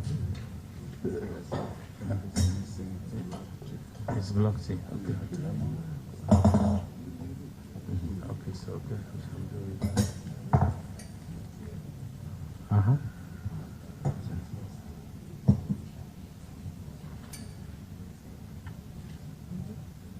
We are waiting, Vanange, we are waiting. Yes, sorry. Thank you, Chairperson.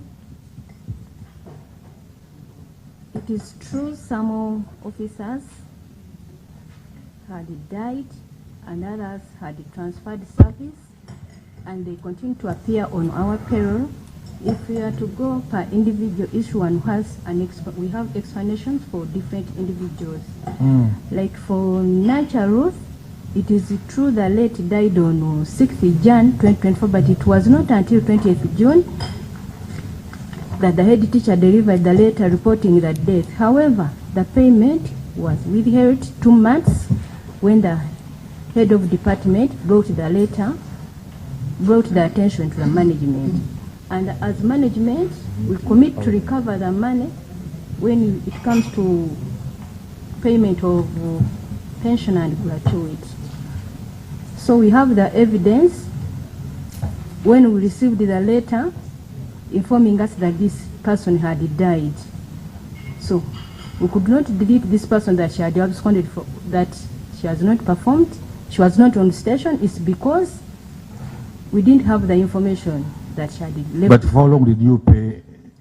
Wait. 2 months. 2 months. Madam Chair, you have a staff absconds from office, dies, and you don't get to know. Yes, especially for teachers. It is very possible. For teachers? Yes. You mean when you lose a staff, you're not engaged as the entity? Madam HR, some of us were technical people before joining politics. Yes. When you explained to me have that in. What is the role of the school inspectors that you have and the DO? You lose a teacher, and they don't get to know that we have lost a teacher in a certain school.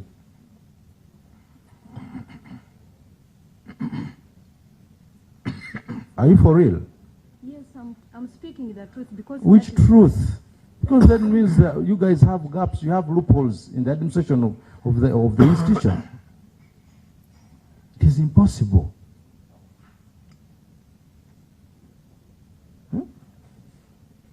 Madam Cow, is that how you manage in the district?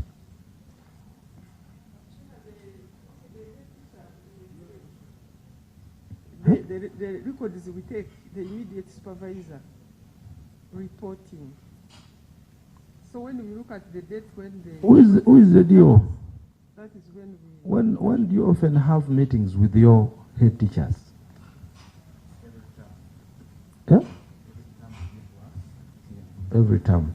That is 3 months, okay? Does it take, how do they report? Don't they tell you what transpired in their schools? If they lost a teacher, do they communicate?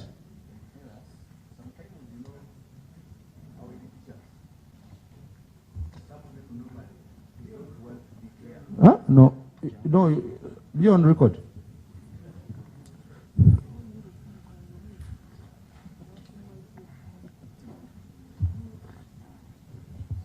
Thank you, Chair.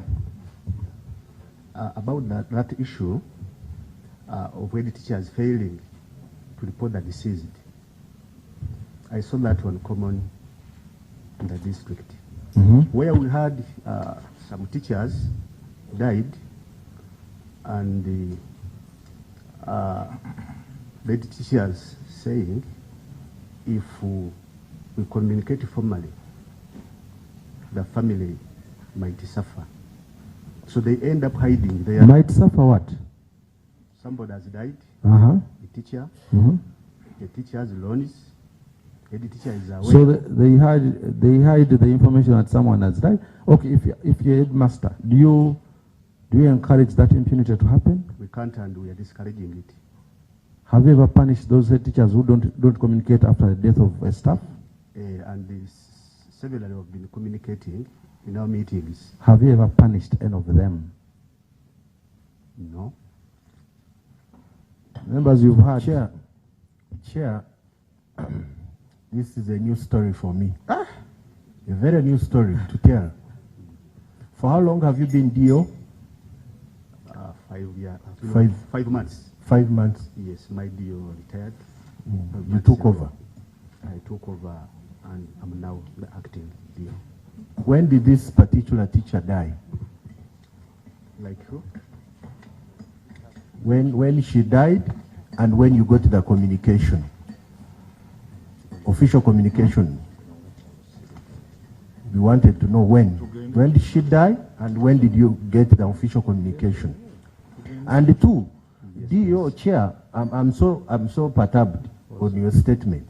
Yes, please. If you would come to this committee and tell us a story that head teachers hide information so that these people continue accessing government funds when they are not doing the work, when someone has died, and you've done nothing.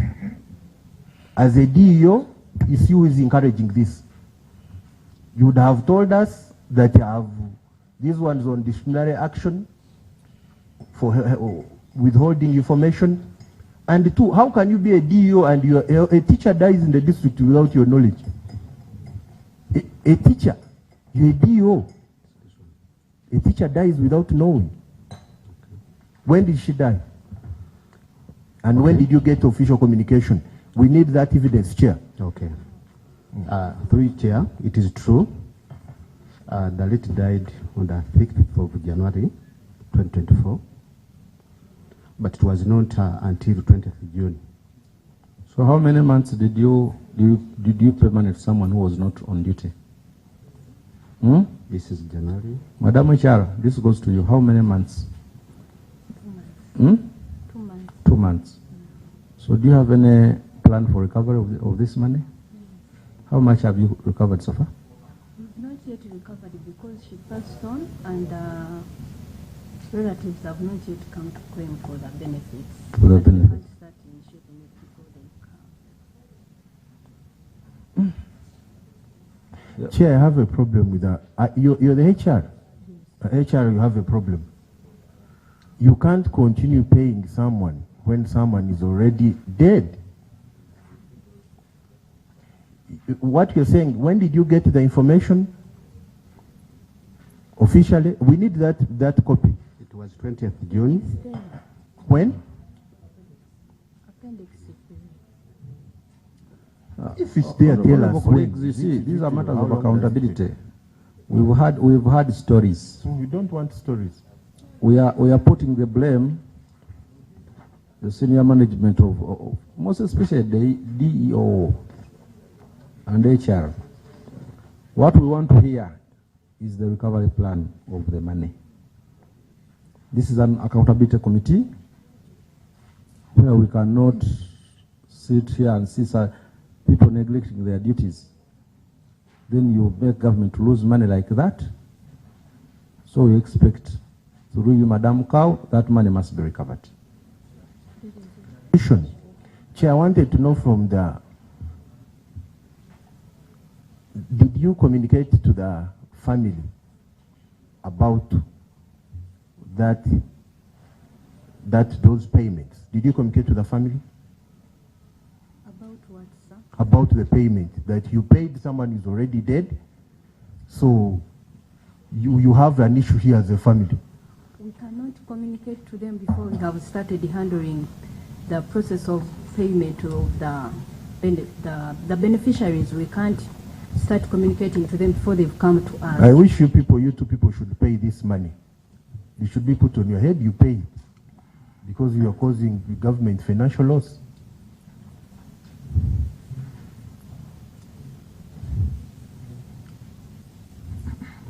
So, Madam Cow, I don't know, I want to find out, do you have the auditor who audited them here?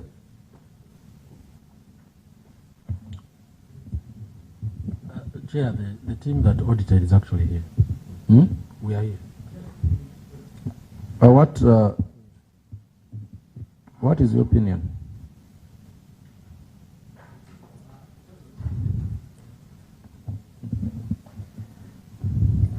Chair, personally, I would have expected the human resource to get in touch with the family. Simple. And guide them on how they should access the pension payroll for the deceased. So, if you fail to do so within 2 days, we shall recommend the Auditor General's report that you guys must recover this money. We are giving you only 2 days and we want the evidence that indeed you have engaged the family and they are willing to pay that money when they get the benefits. Madam HR and DO, this goes to you. Failure to do so, you're going to recover the money.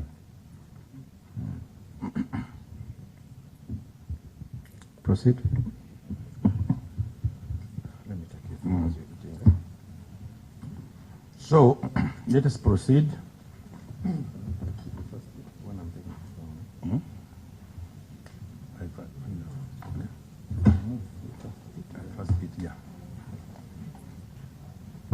We are going to PDM issues. Under PDM, interested under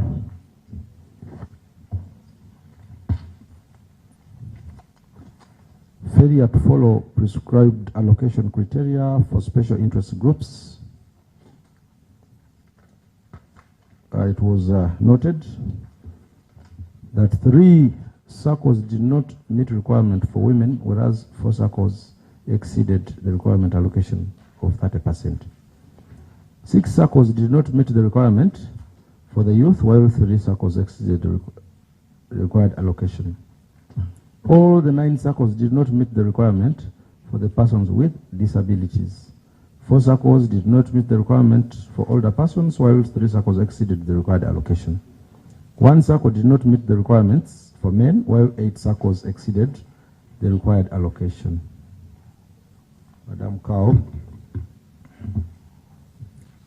And we are advised, the audit has guided you to come up with a program to emphasize all categories on the importance of the PDM in order to improve uptake to the program. They also informed you that the accounting officer, that the matter of reconfiguration of FIS be brought to the attention of the PDM Secretariat. Cow, to your focal person for PDM.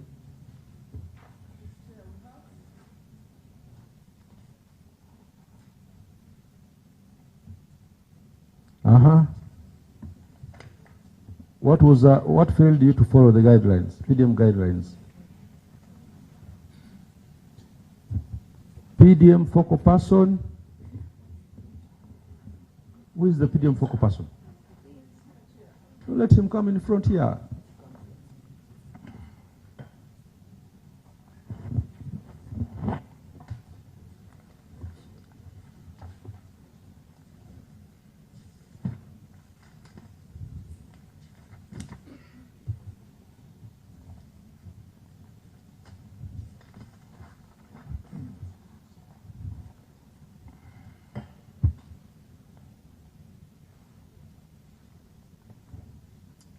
Thank you, Chair.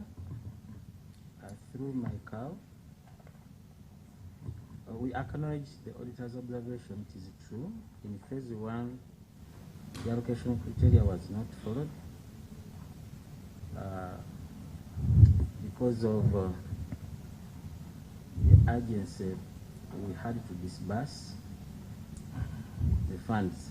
However, we have sensitized all parish chiefs, extension workers, and town clerks and senior assistant secretaries through PDM reviews as attached in minute 3A on this booklet. The sensitization meetings. Which annex? It is 8A. 8A.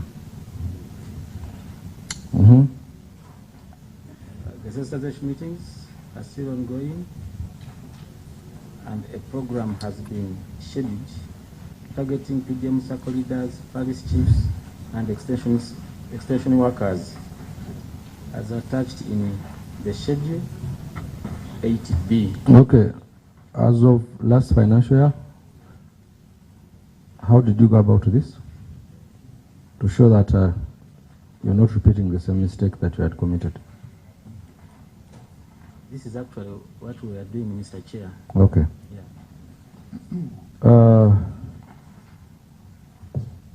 Honorable, you have something to say?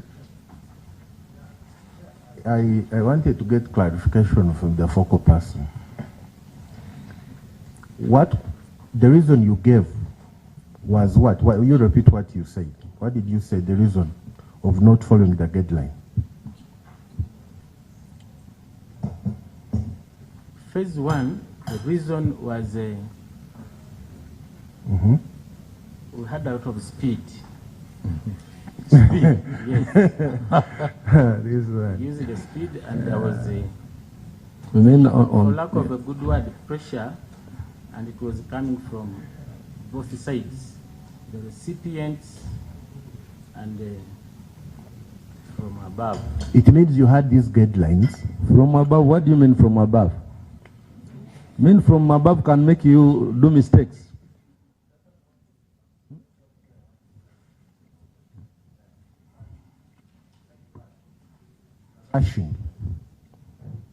We are working under pressure, Chair, and we did not subscribe to the percentages as they are outlined in the guidelines. But you had them. Yes, we had them. You knew this is what was supposed to be followed. Yes, Chair. But out of negligence, you said no, we are not going to follow. It was not negligence, but because we needed to sort like the 30% women, 30% youth. We found ourselves some percentages being overshoot, and we did not exactly get that. But when we came to phase 2, using these evidences I'm submitting, we followed it. And what I wanted from you, Chair, is next time don't tell us about pressure. Pressure cannot allow you to do mistakes. We all are under pressure. Even I sit here as a member of parliament, I have my pressure, as you're having yours now, or whether in your office where you are seated. So next time coming here, Chair, telling us that I was under pressure, that's why I did this mistake, that shouldn't be a reason of guilt. That's why I was really not okay with you were reasoning, saying that the reason that I was on pressure. I'm sorry to have used that, Chair, and I've taken the advice. Do you happen to have all the responses for PDM, honorable members? You go through PDM. If you have a concern, they can answer. But I was requesting that we leave this part. We go to report performance evaluation. Just in case if someone has an issue under PDM, because as the chair, that's what I saw. There's another issue here of extortion from PDM beneficiaries. Chair, even in our districts. Extortion, what is it? In that letter, they said on that letter of 8A, the letter they submitted were talking about. Among these, the challenges, it was on extortion. How are you handling that? True, extortion was prevalent, but the way we handled it, we identified who was extorting. A majority of them were SACCO leaders who were helping the households in filling the forms, and they were picking some money. In some cases, we sensitized them, and we have maintained a general rule that no extortion in the PDM program. Okay. Report on performance evaluation, review of the implementation of the approved budget. Budget activities for which no funds were released. The district had an approved budget of 40.3 billion, out of which 39.625 was warranted, resulting into a shortfall of 713.5 million, representing a 98.2% performance.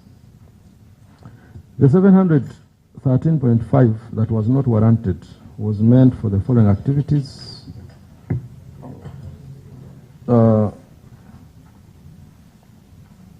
Failure to provide funds for activities that were budgeted negatively affected their implementation and achievement of the expected services. And this came as a result of the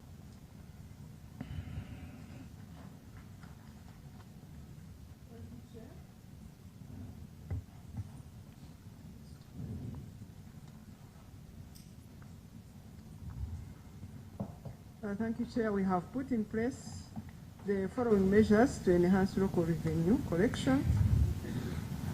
Who is the CFO? The CFO What? is here. What was your local revenue collection for the year under review? Thank you very much, Chair.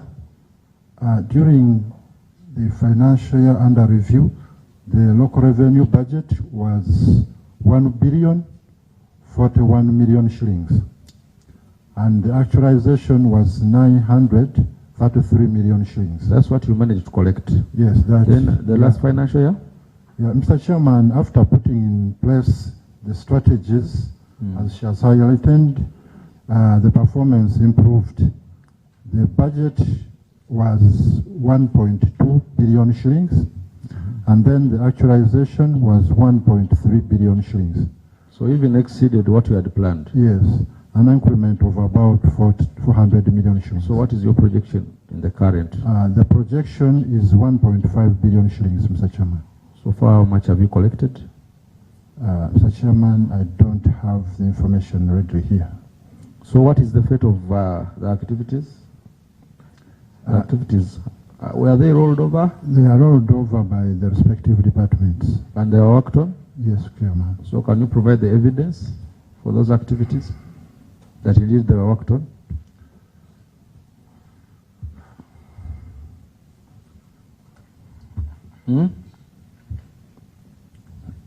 Mr. Chairman, I don't have the evidence here. So can you compile it and submit before this committee tomorrow? Thank you, Chair. Does it take you a long time to work on this report? Because we want to get confirmation, because it is a query which we need to drop after. Yes, Chair, we can do it by tomorrow.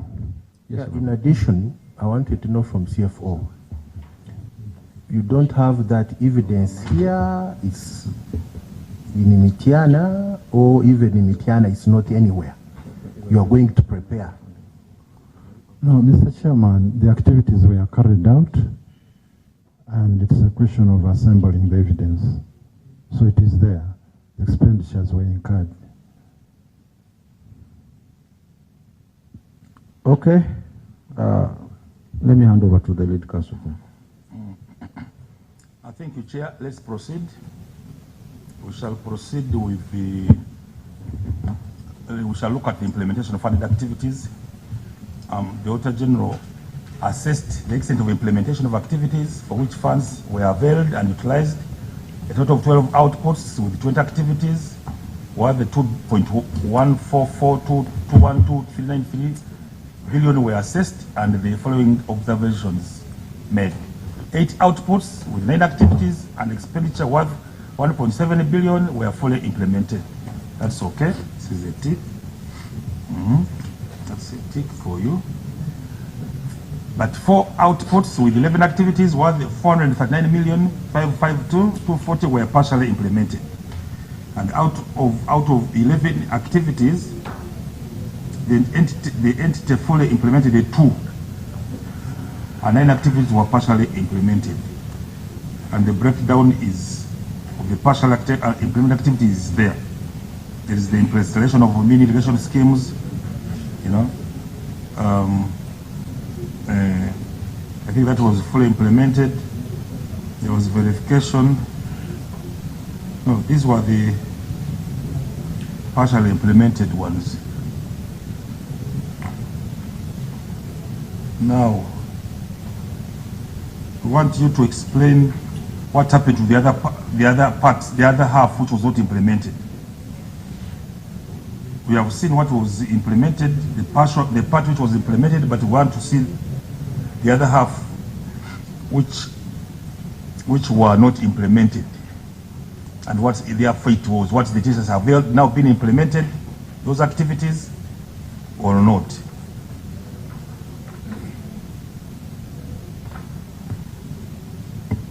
Thank you, Chair.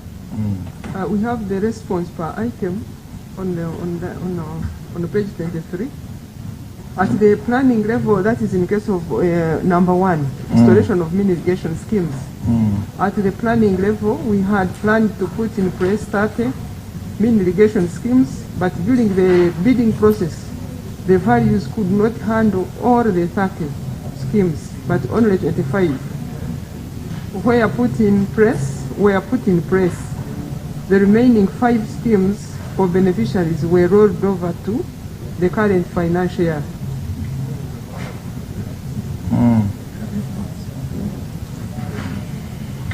So those which were not implemented were carried out to were carried forward to this financial year. Yes, sir. Now this financial year, have you implemented them? Because now it is. Chair, I request the engineer is here to. Because I can see you spent all the money warranted for installation of mini irrigation schemes, but out of 30 planned, only 25 were completed. Out of the 1,650 boreholes, out of 1,986 boreholes, 1,650 were what? Were verified. But all the money was spent, 80 million. So like that. So Naturally, we would like to know what happens now to those others which were left out. And if you are as you are saying, you have implemented them this financial year, let's have the evidence in terms of either the physical reports of implementation or the work plan indicating the coming implementation. And Chair, in addition, Madam Accounting Officer, who was in charge of this implementation of those projects? We have Who? engineer. Who? Agricultural engineer is the person in charge, but he has a head of department, the district production officer. Yeah. They are both here. Raji, let her come and tell us.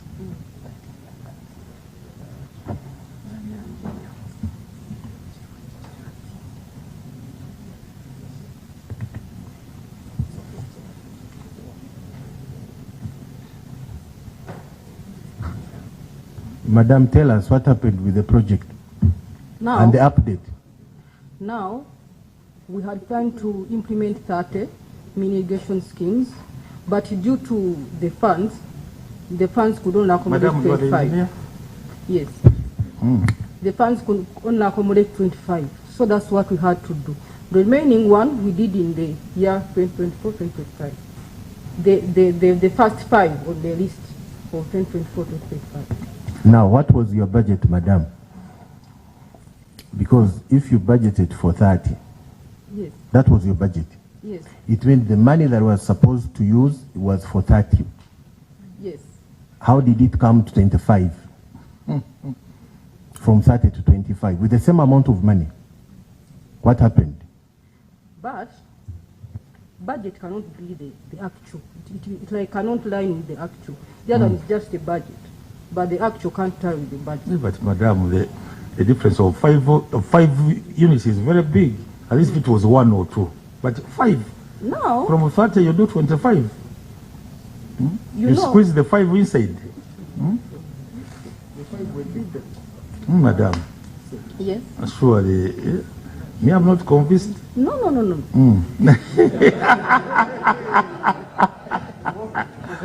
Madam, I'm not convinced. So what are you going to do with the 5? And Chair, I wanted to ask you, what did you base on to make that budget?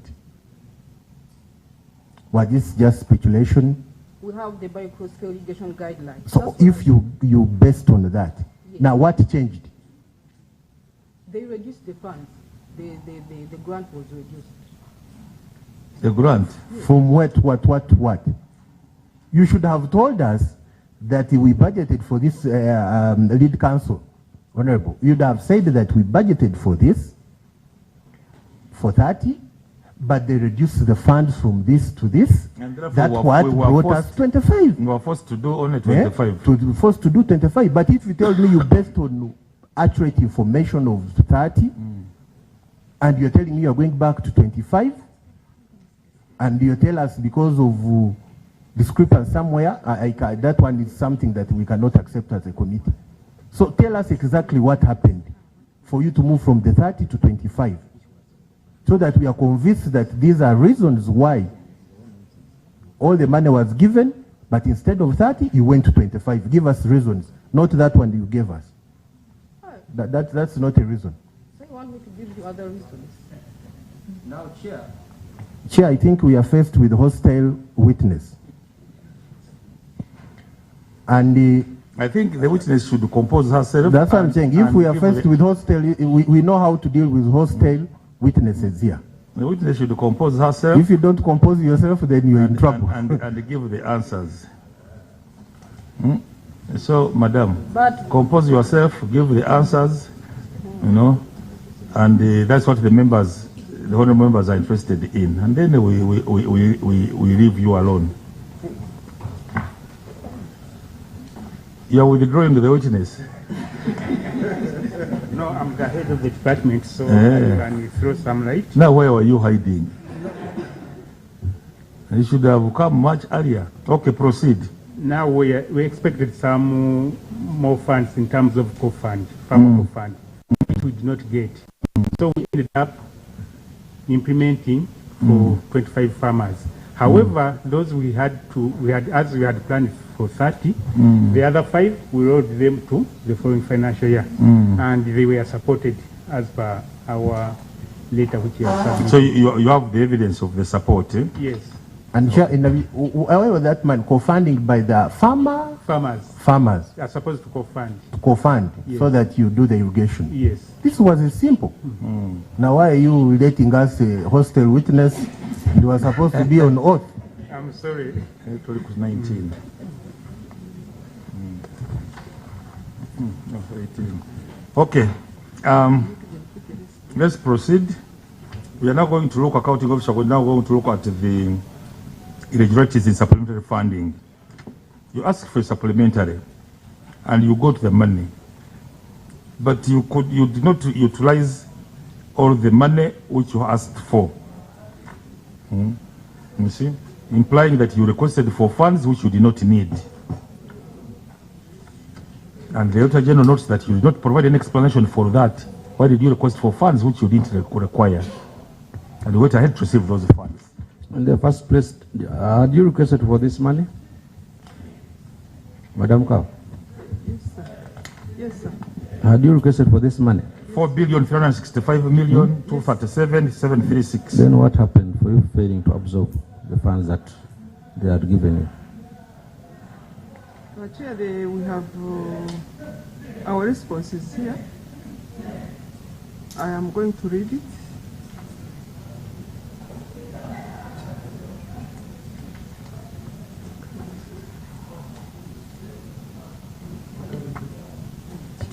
What are you going to read?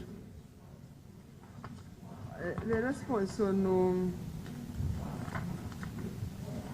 the Auditor General observed that the Auditor General observed that you did not provide any explanation during your exit meetings.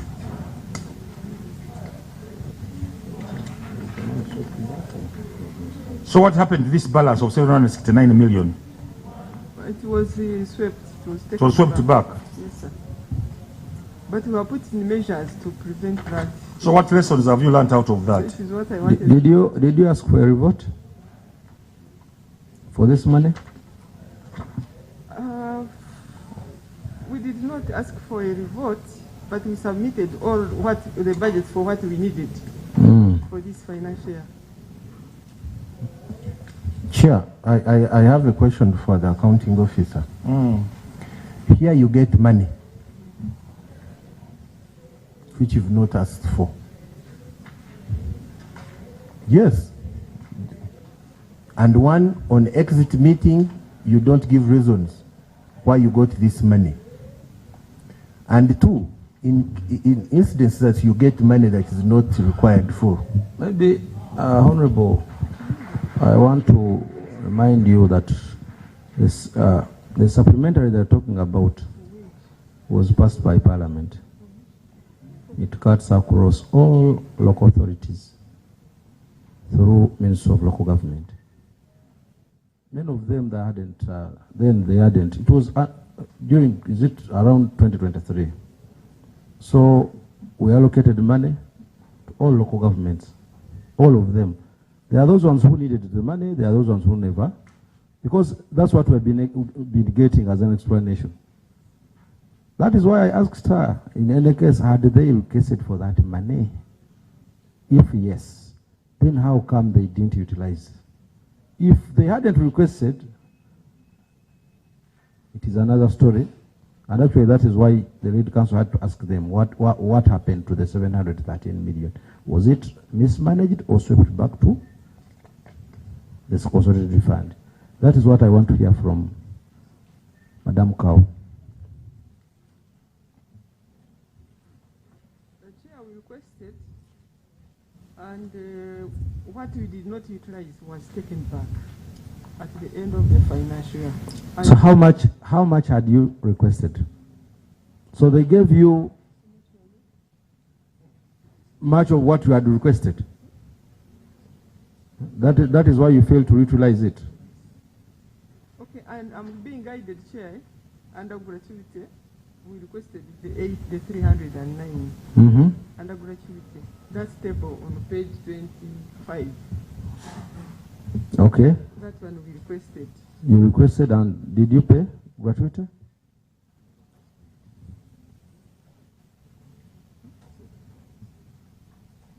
Okay, which items that you failed to cover? For production and marketing, procurement. Okay, what happened to those activities? Let me have the head of department to assist me. Madam Kawa, are you in charge of the district? Huh?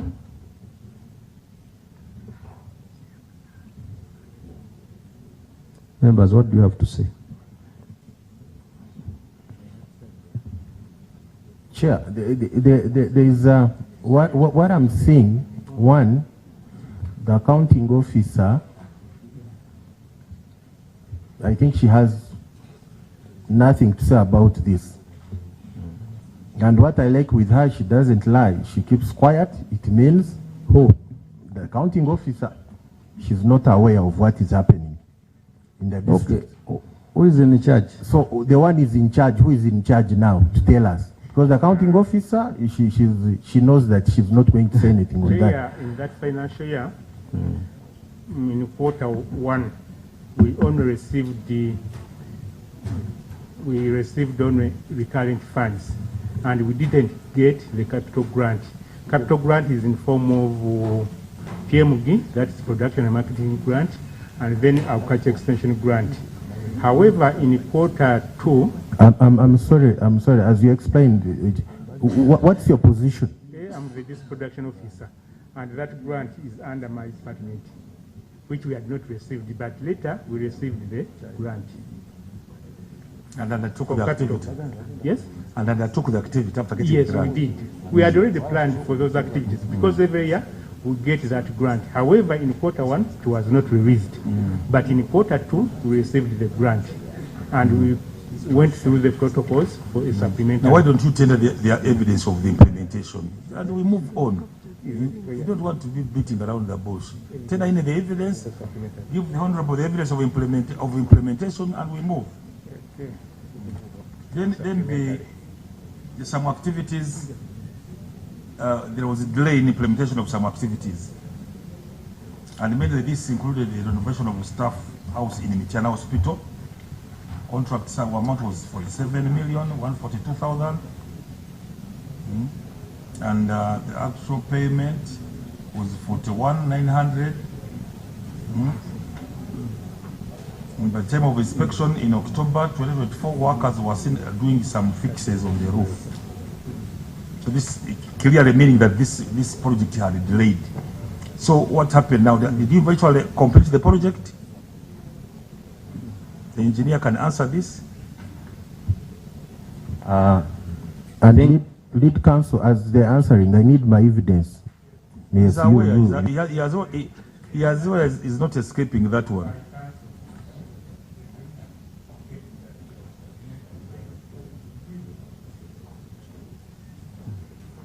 Engineer, you have the floor.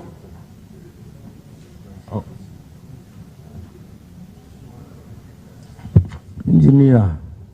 Thank you, Chair. It is true, at the time of the visit, of the auditor's visit, the workers were still doing some repairs, but there was an explanation for it. At the time, we had tried to finish the project in time. We organized the committee. Engineer, really don't take us that direction. Yes. Tell us, is the project complete? It is complete. If it is complete, give us the evidence and we move. There is a completion certificate. Yeah, those are things we need. The completion certificate. And the commissioning also was done. Exactly. And how I wish those pictures were color. They are I'm seeing black and white. No, in the original, they are colored. From my position here. Okay, let's proceed. As we are waiting for the evidence. And this is the 26E and the completion report. Renovation of the staff house is not marked, but it is also there. It's next to the next two, the 26E. in your book there. Nope. It is under where there is appendix 26 to 28.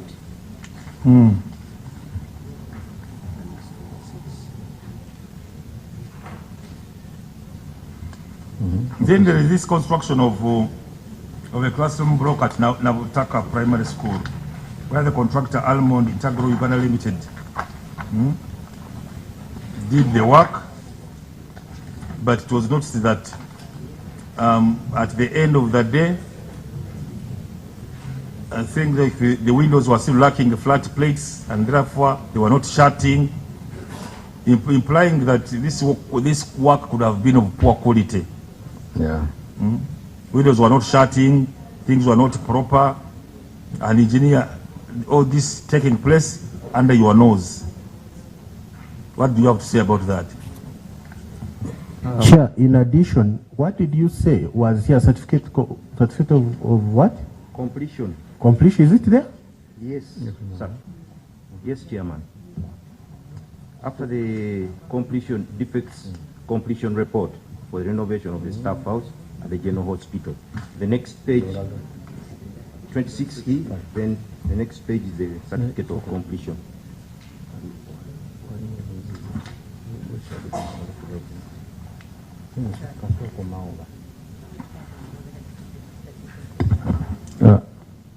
Members, before we proceed,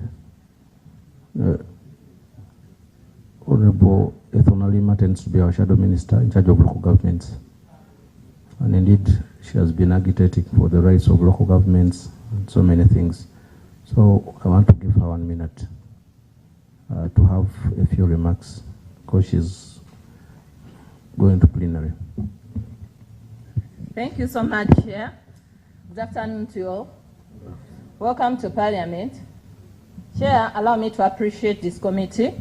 It's one of those that has enabled local governments, at least for the CALs and the town clerks, to have an increment, and we are continuing to agitate for an increment for the rest of the staffs in the local governments. I want to thank you. Local governments, just one word, because I'm hearing of a certain matter in plenary. Those of you who don't know me, my name is Betty Ithonalwima, the woman MP for Wakiso District and the Shadow Minister for Local Governments. One thing to you local governments, as we continue to do all it takes to see that central government does its role, please also do your role. It can be so disturbing when we come here or when the Auditor General tells you, write to the ministry, follow up with this letter, go to this, because at the end of it all, some issues are not yours. They're supposed to be handled by the center. But there is no way we can start or we can get from where they ended as far as the Auditor General's office is concerned when you've not done your role. Please do your role, and the rest will be for us. We want to thank you and welcome to Parliament once again. Thank you, so Chair.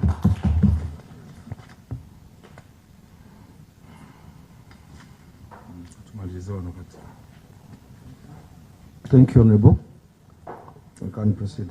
Yeah, so, engineer, you had the floor at that time, and I had posed questions about the shoulder work at Nabutaka Primary School and the Kiwau Primary School regarding the construction of 6 Stanley pit latrines, which by the time of audit had been, the water tanker was vandalized, pipes stolen, and the installation was generally perfunctory.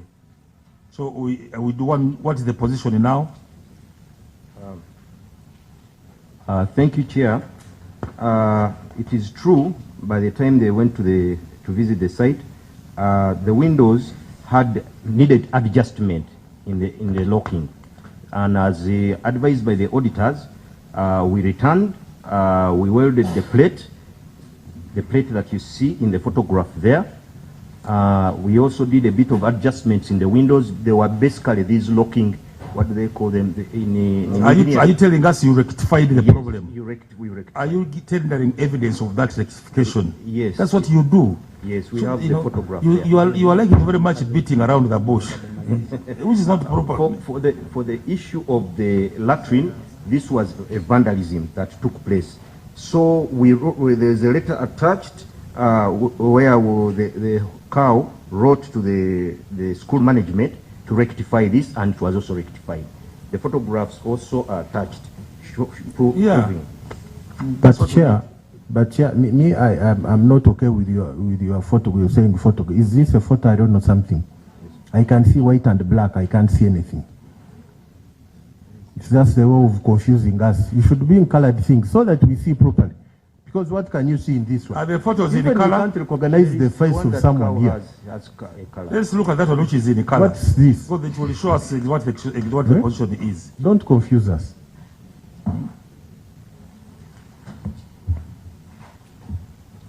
DEO, you can come in front because we are going now to look at UPE. Where is the DEO? Okay.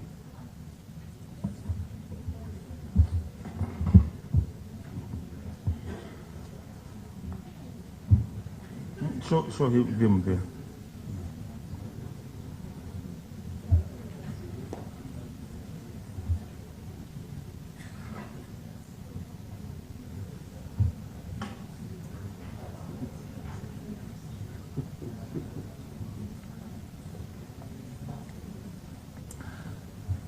So DEO, let us move on.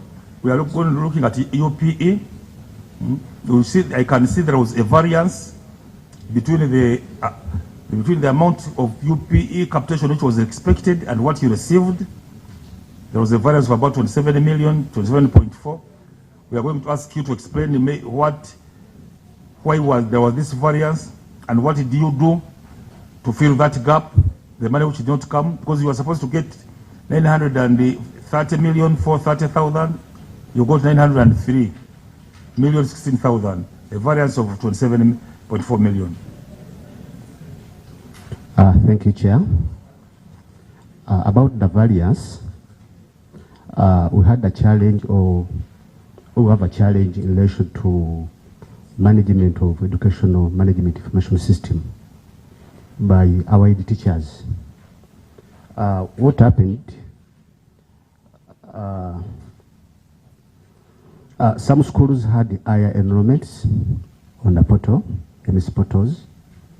Some had low enrollments on the MS portal. And when you add up the enrollment in all the 119 schools, the expected amount of money all the schools were supposed to get. So who caused this shortage? Was it the district management, or it was Ministry of Education? No, the managers of education institutions. Because you see, the coming up of the management of MS portals in schools where ministry is getting the enrollment of learners as a basis to pay for capitation grant. Teachers or head teachers had little knowledge on management of the management for the MS when it comes to promotions. Are you sure about what you are telling us? Yes. When it comes to promotions of the learners on transfers, they had a capacity gap. So what ministry did, we are directed to go and validate the enrollment in September. We went down with the team, we validated and we submitted to why the is there, supply. why is there this constant variance between what is captured under the EMIS, the Yes. educational management?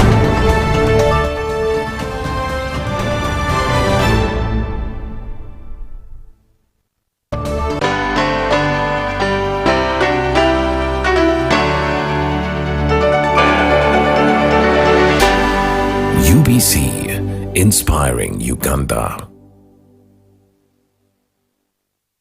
Taxation is a bit complicated, and the only way to demystify it and make it as easy to understand and to comply with is through engagement. Is there a limit to the number of cars a returning citizen is bringing into Uganda? Who has paid the excise duty on this water is not the supermarket which has sold you this bottle at 1,000. It's not the business. it is the man who is going to drink this water. We strongly believe that it will only be through such constructive engagement that we'll be able to broaden our tax base and build our country together. Buza Kamiso now. Now you can get direct answers. Send your tax-related questions via WhatsApp or SMS to 0790 141 887 and the Commissioner General.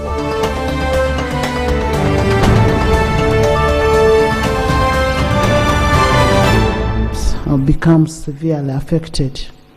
I am told people in Blambul even don't have food. The little bridge that connects Abim and Obalanga in Kapelepiong has been washed away, while the Moroto Bridge remains at risk. Gardens have been submerged. I was told by Honorable Amero that even her little coffee has been swept off. So I don't know what she's going to use for retirement. I want to urge the Minister for Disaster Preparedness and Refugee to evaluate the situation and take appropriate action to see how we can remedy what is happening. Honorable members, we may be aware that the prevailing electoral roadmap by Electoral Commission indicates that the nomination for parliamentary is going to be on 15th and 16th. That's one thing a member of parliament would know. 15th and 16th. We need to be ready for it. Make sure you have all that is required for you to be nominated. Look at the law. Don't reach there and they tell you that you don't have a clearance certificate. Please do that. And to the committee chairs and committee members who have work before you, can you have all the work completed before we go for nomination? Because we are going to be sitting from now until that time. We will not have a break because we need to dispose of all the business that is before committees. I want to wish all of you well. I know it's not an easy time, but by God's grace we will be there. I want to thank all of you. Thank you. Yes, Uhesh. Thank you, Right Honorable Speaker. I'm responding to a communication and really emphasizing with the people of eastern Uganda where the rains have ravaged gardens and infrastructure. But the Right Honorable Speaker, much as I have notified the government, I will remember, Right Honorable Speaker, on 20th of September 2023, a few days afterwards, I reported here about the ravaging by rains the infrastructure in Buheju, particularly so the road between Katerera and Revenge and Echirind Bridge. Right up to now, Right Honorable Speaker, government has never come to the assistance of those people, and that road has been blocked ever since. So, Right Honorable Speaker, my concern is, much as you have mentioned and appealed to government to assess the situation, what follows after assessment and what follows when making reports? Because government has sort of neglected us and we are suffering on behalf of government and the communities are equally suffering with no business and no connectivity. Right Honorable Speaker, I request that the government responds to whatever appeal we make in this house. Thank you. Thank you.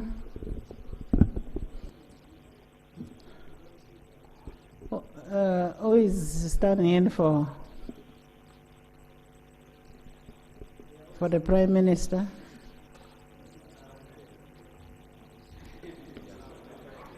Who is standing in for the Prime Minister?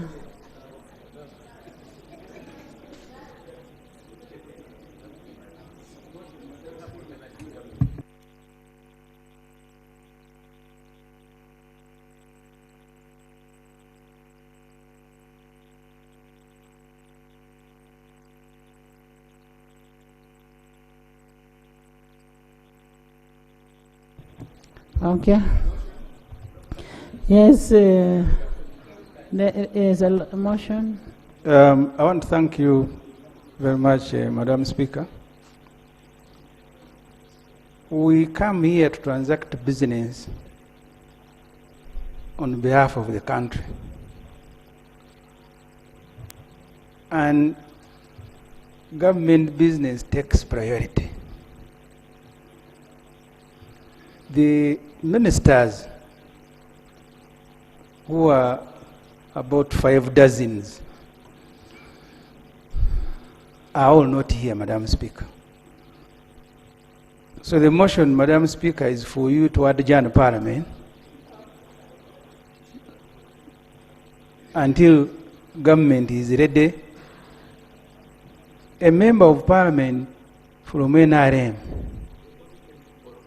the MP, Honorable Biraro, has just complained that this government, this NRM government, has neglected his people. I wanted to ask him why does he then support it. But Madam Speaker, this is a serious matter. If the NRM elections have affected... You've moved your cabinet, motion. Yeah, I am moving. I haven't Can we finished. first get... I haven't moved, so I am moving. If this NRM cabinet of 5 dozens has been ravaged by NRM internal processes and they can no longer function, Madam Speaker,